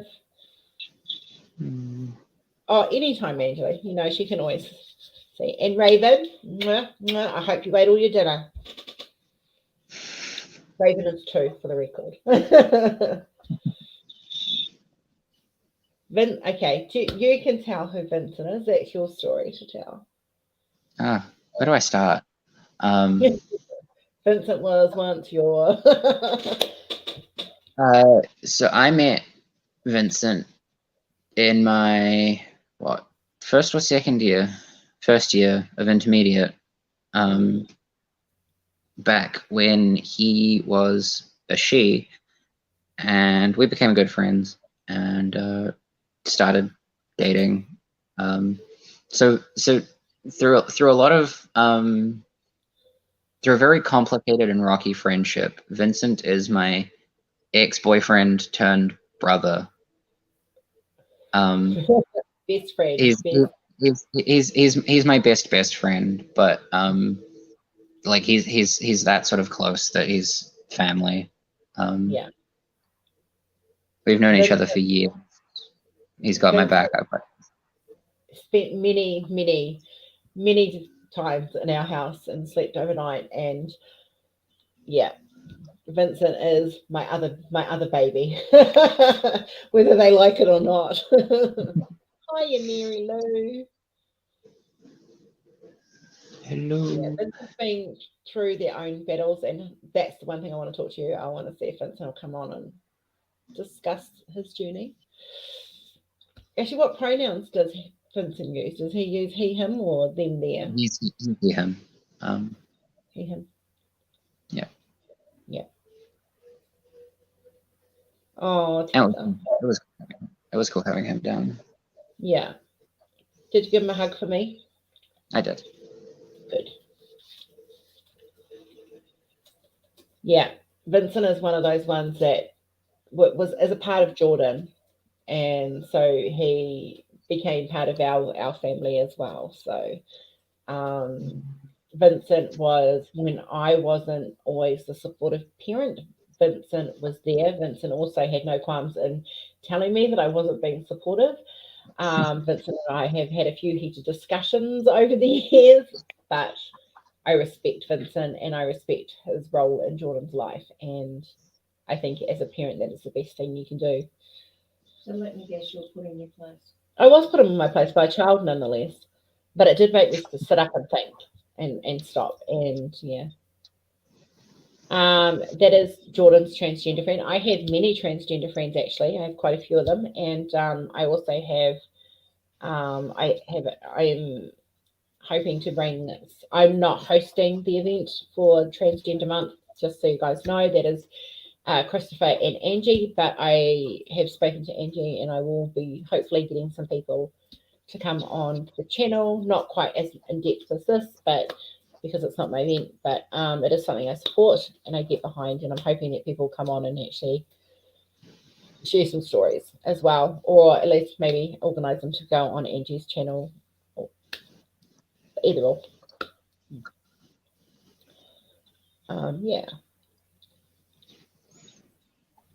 And I mean, naturally, with Vincent being part of like my life and like our family, he's like interacted a lot with Kenzie. And it's cool to see that like that didn't like affect anything between anyone. No. He just sort of accepted it and got a new little sister. Yeah, they're like this. Jordyn and Vincent are like this, and they always have been. Vincent's very protective over Jordyn and always has been. And I always know that Jordyn has somewhere to go for Christmas if he doesn't come home here. Would love for you to have his nephews to her. Oh, Christopher, you're beautiful. I love you, my squishy. Christopher's my squishy. I've been watching Hawaii Five-0, Christopher, and there is a character, I don't know if you've ever watched it, and there is a character, Jerry, on there, and every time I see him, I just want to give him a squishy because he reminds me of you.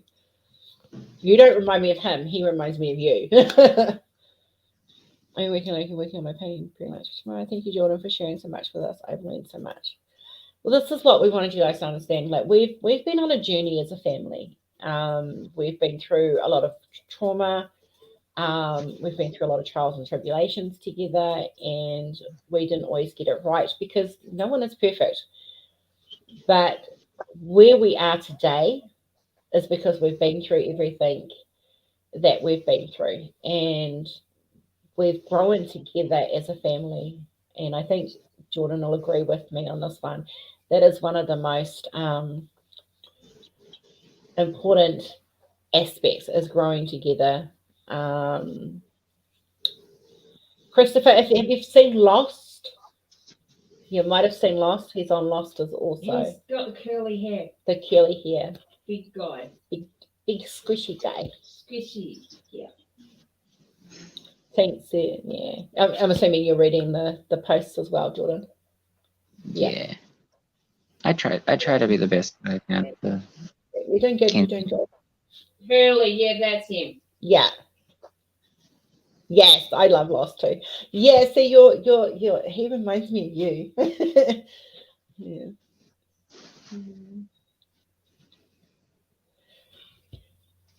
Actually, one question: if you could go back and do it all over again, so Yeah. you had working TARDIS, Yeah. and you could go back, would there be anything you would change? Both you and Jordyn in this one. With everything I've learned and about what Jordyn went through growing up, and that, I would probably make sure his emotional needs were more met, and not just his physical needs. Jordyn never did without. He never starved. He always had clothes. He always had toys. And there was always love. There's always been love. But when Kenzie came into our world and she literally, everything that went through, she didn't, but everything she went through turned our world upside down. I think knowing what I know now, I would go back and I would change how it affected Jordyn. And I think that is one of the only regrets I have in that period of time is how. So would you go back and change what you think might have caused the autism? Yeah, no.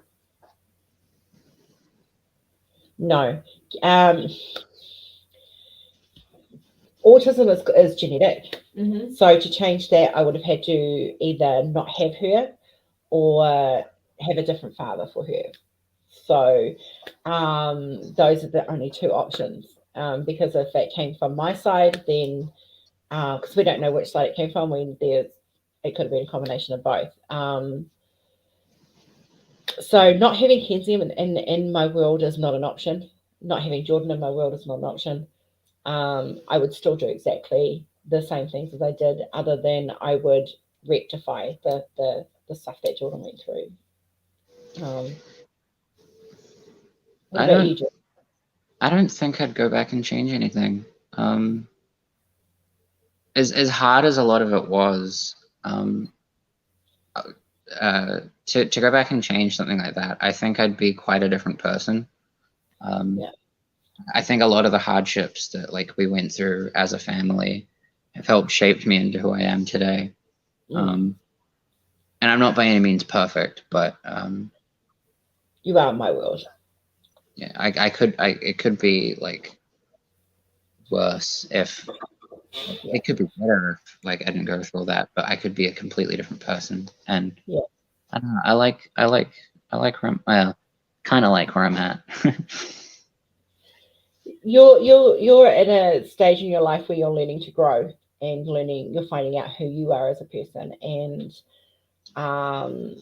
we've been through an interesting, amusing reveal from you recently that involved henbane pokeweed, the mother-in-law picture, the mother-in-law picture that I sent you.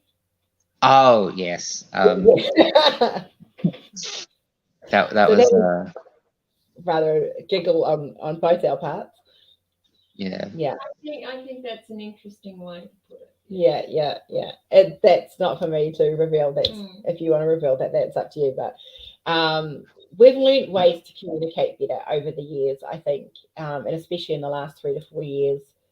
we have learned to communicate more. And I think that was probably one of the things I would change is we sat down with you and we talked you through things. Yeah, like with Kenzie's autism, her 4P diagnosis, me with cancer, we learned very quickly with that. You guys, not you kids, there was you, Jessica and Nisha, who were in the home. We couldn't really explain to Kenzie, but you guys were all freaking out because you didn't know what was going on. And once we started telling you and keeping you guys informed and letting you know what was going on every step of the way, that was when the communication started to change for all of us as a family. And we started feeling like we could communicate better. And I think that has made a huge difference to where we are today. Yeah. What would you say to people that have autism just needs to be changed? I don't believe that's one.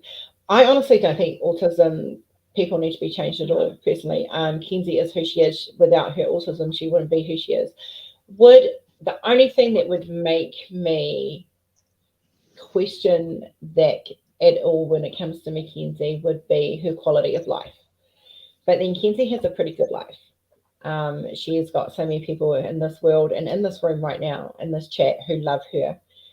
And I think that is what she needs the most of. She needs people to love her and accept her for who she is. And I think that is what counts.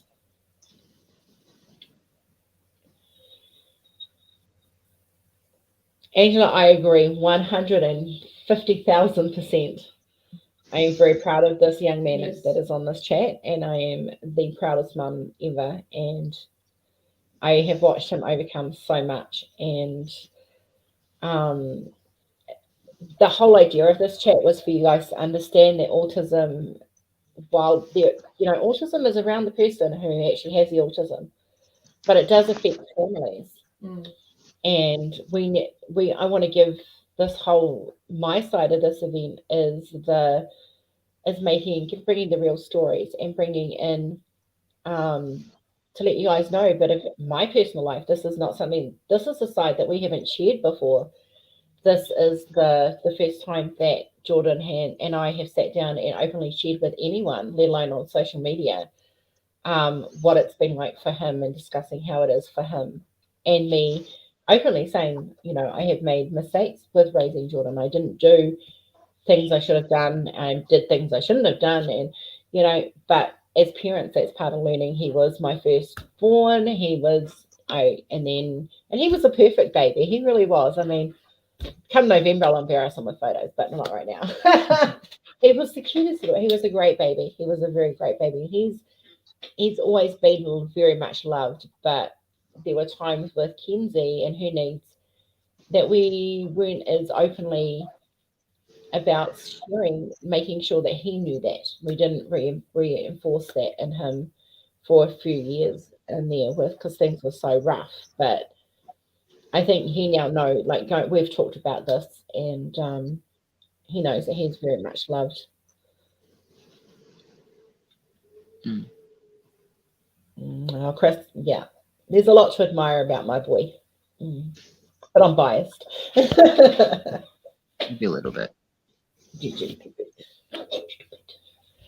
Yeah. We went through a lot as a family. We lost Bridie, we've had divorce, we've had cancer, we've had Kenzie's story. This is my stepson's autistic. Yeah. And the biggest problem with him is, and I have told Pete this bluntly, is that him growing up, autism's also always been a thing that he's conditioned. Yeah. And it's unfortunately conditioned him now that everything's about I can't do because of my condition. Yeah. Now he's very verbal. Yes. He's what they call low needs. Yeah. Yeah. But because of him growing up and his mum and his dad have shielded him, and because he has this thing that they couldn't do this and they couldn't do that and they put so many restrictions on him, and those restrictions are now fed to him and he believes all that. Yeah. himself. There is there, like Linda has said in the chat, and Jenny has just touched base on as well. There is many areas of, it's a spectrum, guys. Okay, it's not a line, it's a spectrum. So it's huge. The autism spectrum is huge. And if you've met one person with autism, you've met one person with autism. They all don't go. Let me say that. My child with autism is different to Linda's child with autism, is different to Sarah's child with autism, is different to any other person's child with autism, because she is her and she has her own quirks and her own little intricate details that she has to have. And you've met one person. They are never alike. They are never the same. They may have similar traits, but it's only similar traits. They're never identical. They're never the same.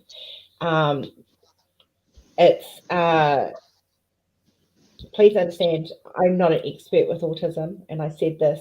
It's wibbly wobbly. Exactly, Kathy. It's wibbly wobbly, timey-wimey stuff. And if you're a Doctor Who fan, you'll get that. Matt Smith has a lot to answer for, I tell you. I had that as a ringtone. It used to drive everyone crazy.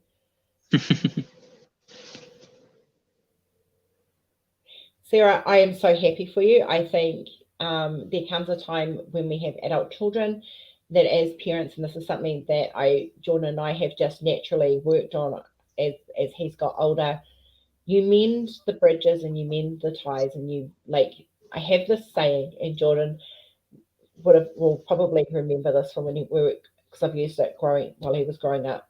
And I used to say, when you discipline a child, you break a heartstring, and you have to remember that heartstring needs to be reconnected. So whenever I growled Jordyn or told him off or had to discipline him in any way, shape or form, within half an hour to an hour afterwards, Jordyn and I would always sit down and discuss what was going on. Do you remember that? And that was me mending the heartstrings, and that was me doing, like, that was it. So he knew he was still loved. It always ended with a hug and a kiss, and I know I love you, because and the one thing I can still say to this day is when Jordyn walks through the house, the first thing I get is a hug and a kiss. When he leaves the house, the last thing I get is a hug and a kiss. And the last thing we do when we are even video calling is we say, I love you, and we blow each other a kiss. Because for me, that is something that I have, realizing the mistakes that I've made in the past, I've made sure that he is aware that he is loved, because the one thing as a parent I don't want my children to ever doubt is whether I've loved them, because that is something that I grew up doubting, and it is something I don't want my children growing up doubting. So Jordyn knows without a doubt that Mum loves him, and it's unconditionally. He can make mistakes, and I will be there. And I might not always be happy with the mistakes, but I will always be there, and I will always support him, and I will always pick him up. Yeah. And I have just been corrected. You have? Corrected. Oh, yeah, it's David Tennant, not Matt Smith, and I should have been, but I'm distracted. So thanks, Kath. I never remember which one's what. It's all right. I should have known better.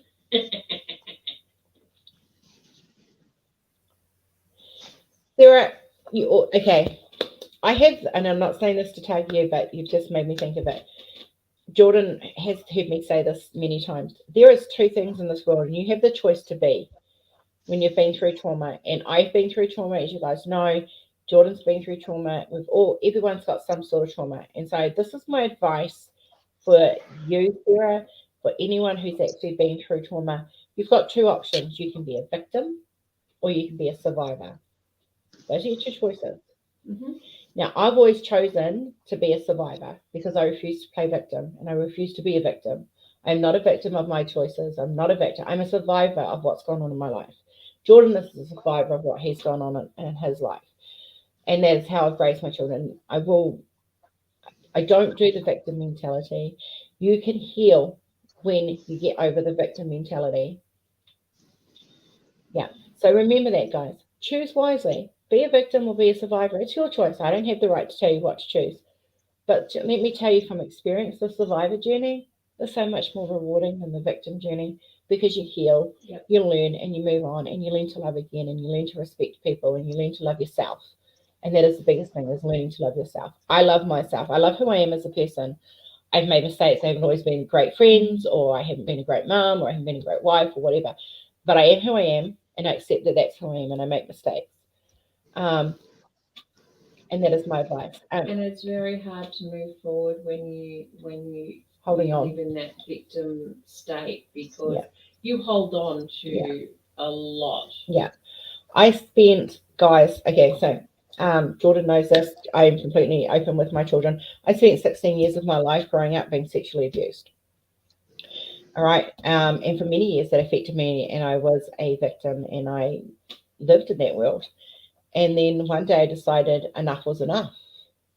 And so I decided to start surviving, and I went through healing, and I went through counseling, and I did this amazing Courage to Heal workbook, and it helped me so much to face my trauma and deal with it and put things in place.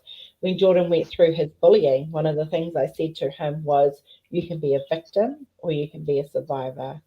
And so I'm not calling you a victim, Sarah. Sorry, not at all. Please do not think that I was calling you a victim. I am glad you were here. And that's what you need to do, Sarah, is you need to be able to mend those bridges. Yeah, and you've got that chance now, and that is fantastic. You know, Linda, I agree with you for the most part on that. But I have watched Kenzie, who has autism, connect with people. You're right, they don't form attachments the same way. But when they know they're safe, when they know that they're loved, when they know that they're treasured, and they might not comprehend what they are in our terms, but they do comprehend it, they have the most loving personalities. Oh, yeah.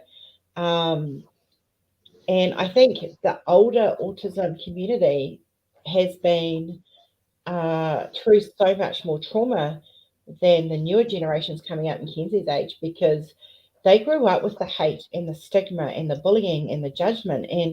And while it's still out there today, and I'm not saying it's not, we're a lot more open about it, and we're a lot more verbal about defending it and, you know, standing up against it. And where children like your son, Linda, wouldn't have had that. I mean, you as a parent would have done it. I'm sure of that. I've seen you go, girl. You're fiery, and I love you. And I could imagine you as a parent of a child with autism, you would have been out there fighting for your son's rights. But it was a complicated world back then. And even like you guys will hear on Friday when a special friend of mine's coming on. And he's been through a lot now. You won't see him on camera, but you will get to hear him. And he's going to tell his story. That's Warren Jordyn. So he's coming on. Angela, I love you. Thank you, Mama Angela, for being here.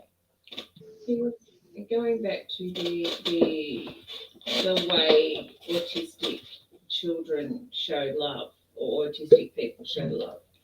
You look at it with Kenzie. You might not always get the I love you. You'll get that sometimes out of her. Yeah. But you may not get that. But it's the other gestures that she gives when she feels safe, when she trusts someone, when she knows that person is not going to hurt her. Yeah. It almost beams from her body. Yeah. With Kenzie, she'll do things like, and Jordyn will know this, she will sit down next to you and she'll get your hand and she'll put it on her knee. Or she'll hold your hand, or she'll put it on her face. Now, Jordyn knows this. When Kenzie puts your hand on her face,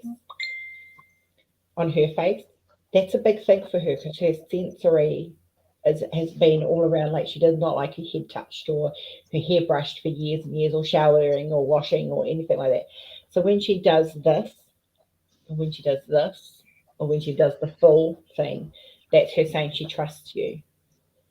And that's actually very special to get. Yeah. When Gracie came into my house, and it took her a day, maybe two, to warm up to you when you first came here. And Kenzie, she'll feel people out. And Gracie shocked me. Oh, no. Gracie's was like she'd known Gracie all her damn life. Gracie walked through the door, and I said to Kenzie, "Can you say hello?" And Kenzie went up to her, gave her a kiss and a hug. No, it was just boom, instant. And it shocked me as her mum. I shocked Gracie, I'm sure. And that is now why Gracie is fairy godmother. Because she had that natural connection with Kenzie, and it was amazing to see.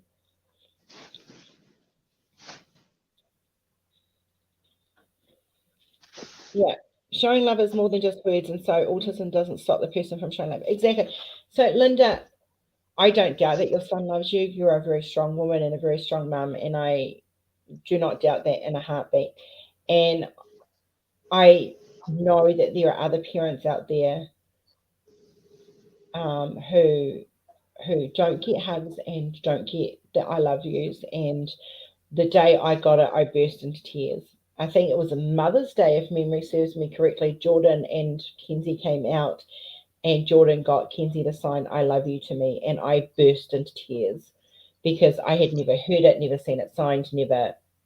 And so for me, it was a very special event. I waited, 13 years, because it was only 2 years ago she started kissing people that she knew and trusted. I waited 13 years for a kiss from my daughter.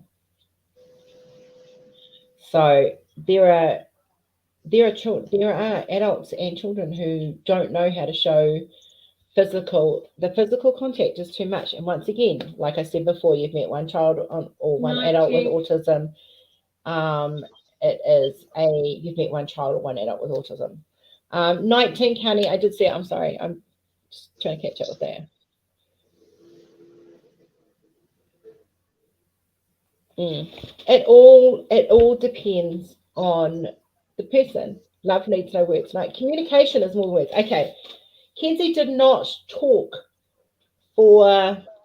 she would have been about 7, I think, when you started doing the Pokemon with her. Something like that. Yeah. She was 7, and roughly, give or take a year or two. And Jordyn was sitting down, and she got into Pokemon in a big way. Pokemon was hers and Jordyn's thing. And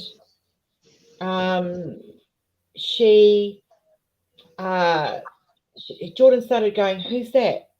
And she'd look at him, and he'd go, "Pikachu."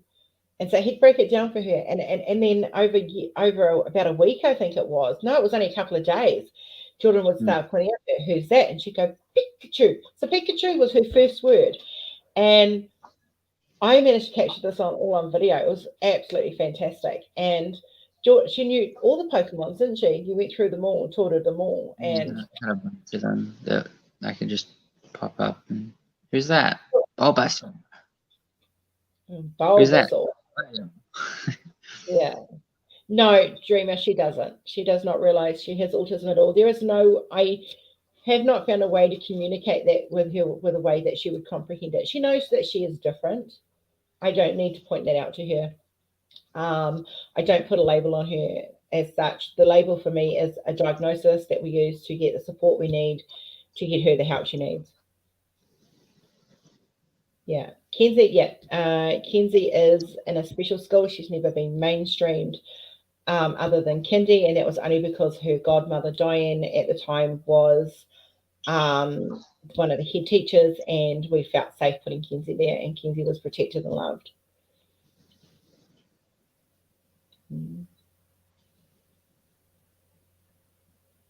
All right, Rose, thank you so much for being here, love, and happy birthday for last week, I think it was. Happy belated birthday, Rose. We were hoping you would sneak in so I could sing you happy birthday, but you didn't, so you missed out. Sorry. Yeah. So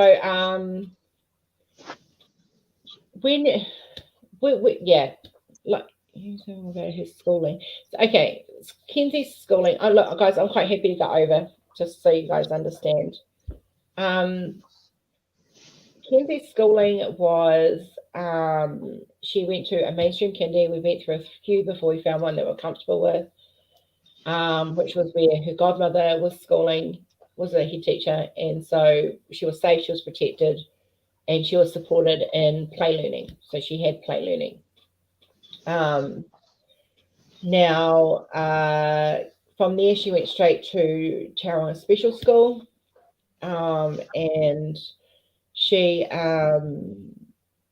has had that schooling the whole way through. She was on main campus, which is where they start off, and then she went into a satellite class in a mainstream school, but her schooling was actually connected still to the special school. And then from there, she went to intermediate in a satellite class, and then to a high school classroom. Kenzie now attends a special school here with the same sort of concepts. So it teaches her more life skills, more. I mean, she can count, she can write, she can type, she can read, she can. Her spelling's perfect. She's very talented in certain areas. But there is no pressure for her to do school exams or pass things and stuff like that, because in a special environment they don't have that. Kenzie has an IQ of 69. So she's that was at the last check. So yeah.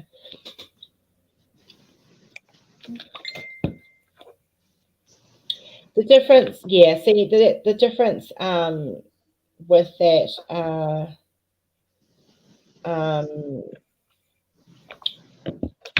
is Kenzie wouldn't comprehend it, Linda. So once again, it's the spectrum thing. Every autistic person is different. Kenzie wouldn't comprehend what autism is. We've openly discussed it around her. We do not hide anything from her. We just discuss it. If she ever came to me, and I doubt that this would happen, if she came to me and said, "Mum, what's autism, Mum?" then I'd sit down and explain it in a way she can understand. But she's never asked about it. So yeah, see, Linda, your generation with your son paved the way for my generation with my daughter.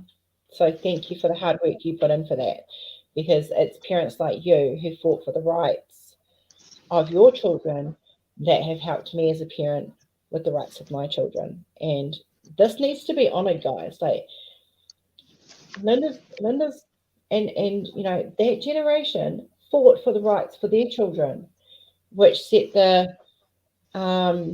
started setting a standard for our children that are coming through now. And that needs to be honored and respected, because they did a lot of hard work, and they did it for a lot of hard battles, and a lot harder ones than we've had to fight, because our children have rights. And when their children were coming through, they didn't have a lot of rights. And that needs to be respected, and that needs to be honored, because without them doing what they did, we wouldn't have the respect and the rights that our children have today. So thank you, Linda. And I mean that from the bottom of my heart.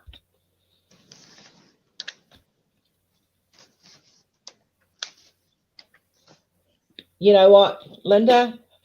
No one taught Kenzie to read. She taught herself. She was reading before she went to kindy.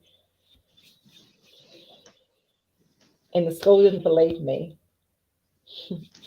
They're smarter. They're smart kids. People don't think they are, but they're smart kids. Okay, guys, so we're going to start wrapping this up, because I have an appointment with a manicurist. Then I want to go get my nails done because I broke. And we have an appointment to eat lunch. And we have an appointment to eat lunch and do a bit of shopping before Kenzie comes home.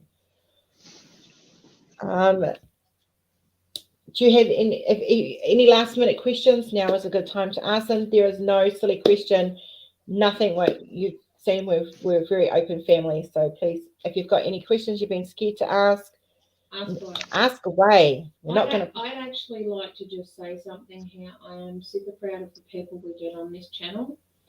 We can have these are sort of events running, and the respect level that people give to anyone we have that comes onto the channel is out of this world. So from both Rose and myself, thank you very, very, very much on showing anyone we have on the channel that comes on the channel very good respect. And thank you guys for being willing to learn about this. I mean, I'm coming from my generation and my child, and we're just sharing our experiences. So, and we've got other parents in that coming in as well. He is a sweetheart, isn't he? Are you blushing? You'll have him blushing in a minute.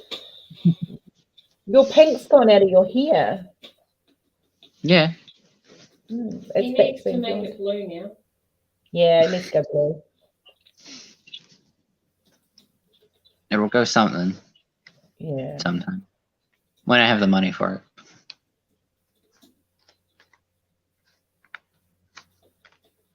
Yeah, it is genetic, Linda, and there is proof of that now. So yeah. Do you have any last things that you would like to add, Jordyn, that we haven't already touched on, or? Can't think of anything.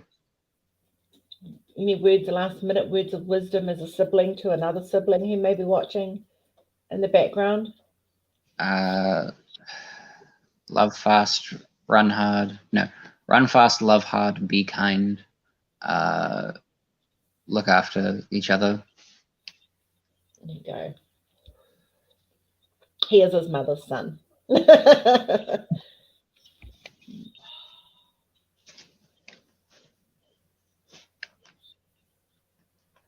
Thank you, Lisa. Yep, and don't forget, Jordyn's actually an artist. Jeremy's sharing the link. He's got a few art pieces up there, and we'll be working on some more. There's a couple more to come up. And actually, Jordyn, what interested me in your art was there was an older piece which I don't think is up on the website, the original piece that clicked to watching his art. I can't remember what it is now. And I'm going to see if we can get that one as well.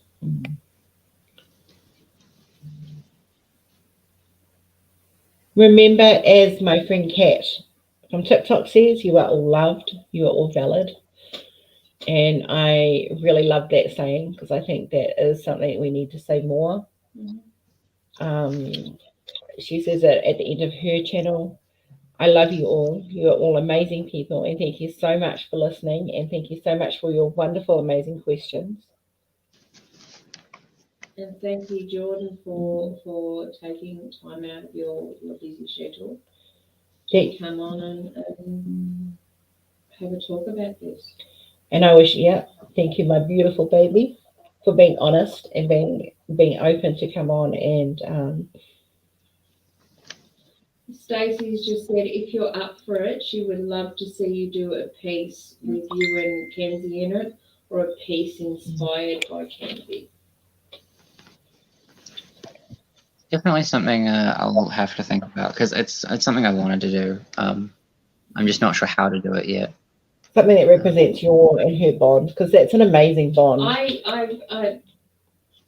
almost want to say something that represents that, either the poking on side of things that has been their bond, or the games that they've bonded over, like Final Fantasy? Final Fantasy. Oh my God. Something around that, like, as Rose says, that is her signal that she's missing she's Jordyn. missing you. She plays it over and over. Something inspired around that. Something that you and her have a special bond about with. Yeah. Whether it be the Pokemon or the computer games or whatever it is. Yeah. Think about what it doesn't have to be autism aware. It just has to be something that represents you and Kenzie and your bond and your love for each other.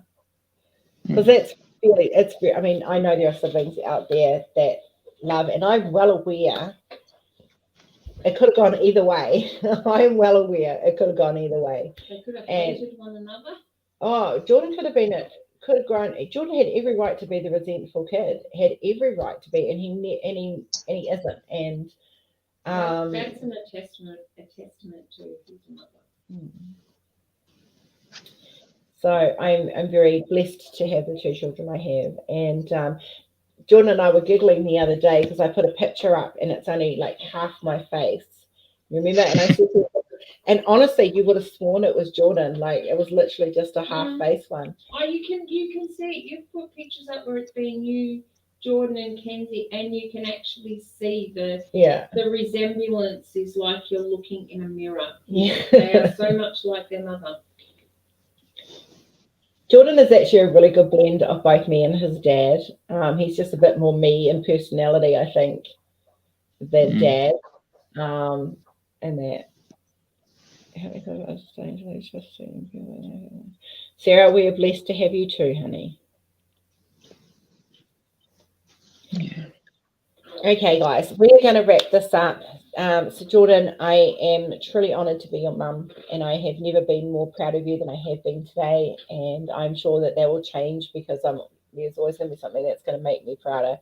you, and I want to say this openly and on social media, we have been through our struggles as a family, and I am so proud of who you have grown into be.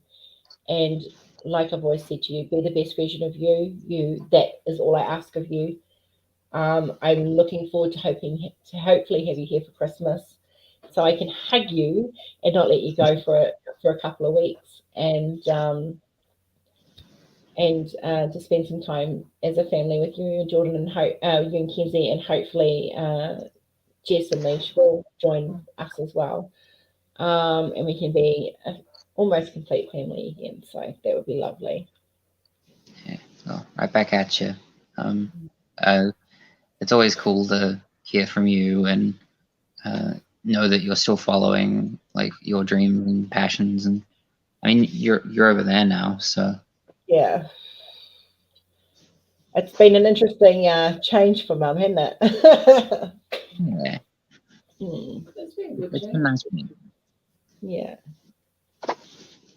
All right, guys. We are definitely going to be ending it here. Bless your bums. Have a great day. Remember, be nice. You never know who needs it. It's free to be nice to people. Remember, you are loved, and remember, as you know, as my friend says, you are loved and you are valid. And thank you so much for letting us share our story. Not that you had much choice because it's my channel, but hey, this will conclude the part of our sharing our story. We're only doing these 2 days of sharing our story. Please know that does not mean you can't ask questions. We do have another guest lined up for Friday. He will be on audio only and not video. His story is a very hard story. He has been through a lot, but he is an amazing man. And my mods, if you are available for Friday, please let me know. We will need all mods on that can help with just making sure that he is protected. He has been through a lot. He's been through a hell of a lot of bullying because of his autism, and I want to make sure he is protected as much as we physically can. So he's someone who is very special to me, and I just want to make sure he is safe and feels loved and safe. When you ask questions on Friday, guys, please keep them. Wait for your response. You guys are patient, so I have no worries that you will be nothing but your awesome selves. And please remember, Wednesday we will not be on. No, Wednesday we will not be on. I am finally going to get my license converted, and that is the day we are going to take Jenny's going to see her mum. So please keep Jenny in your thoughts over the next few days. Lots going on there too. That's all right, Stacey. That's fine. Thank you, guys. Thank you, mods. I really appreciate it. I will make you a mod, Diane, definitely. I will do that next time I'm on, so it'll be tomorrow. I can't do it from here. I have to load up YouTube to make you a mod, but we will do that tomorrow. Thank you, guys. Thank you, Jordyn, so much. I love you, and I will touch base with you in the next couple of days, and I think we're going to organise that stuff for you. Probably next week, I think, but I'll confirm that with Rory. Cool. Whereas having COVID, it kind of the money that we set aside to buy you stuff had to be used on beds and stuff. So yeah. Good. Thanks for having me. You're always welcome. And Jordyn is booking in for September event to talk about his journey in as being bullied. He's got quite a story there. And hopefully that will help someone who's going through it, who either watches the lives or comes and watches the replays. So we love you. We're signing out. Yeah. And I need to eat homemade bacon meat pie for lunch and go get my nails done. Mwah. Bye-bye. I love you, my son. Love you too. Bye-bye.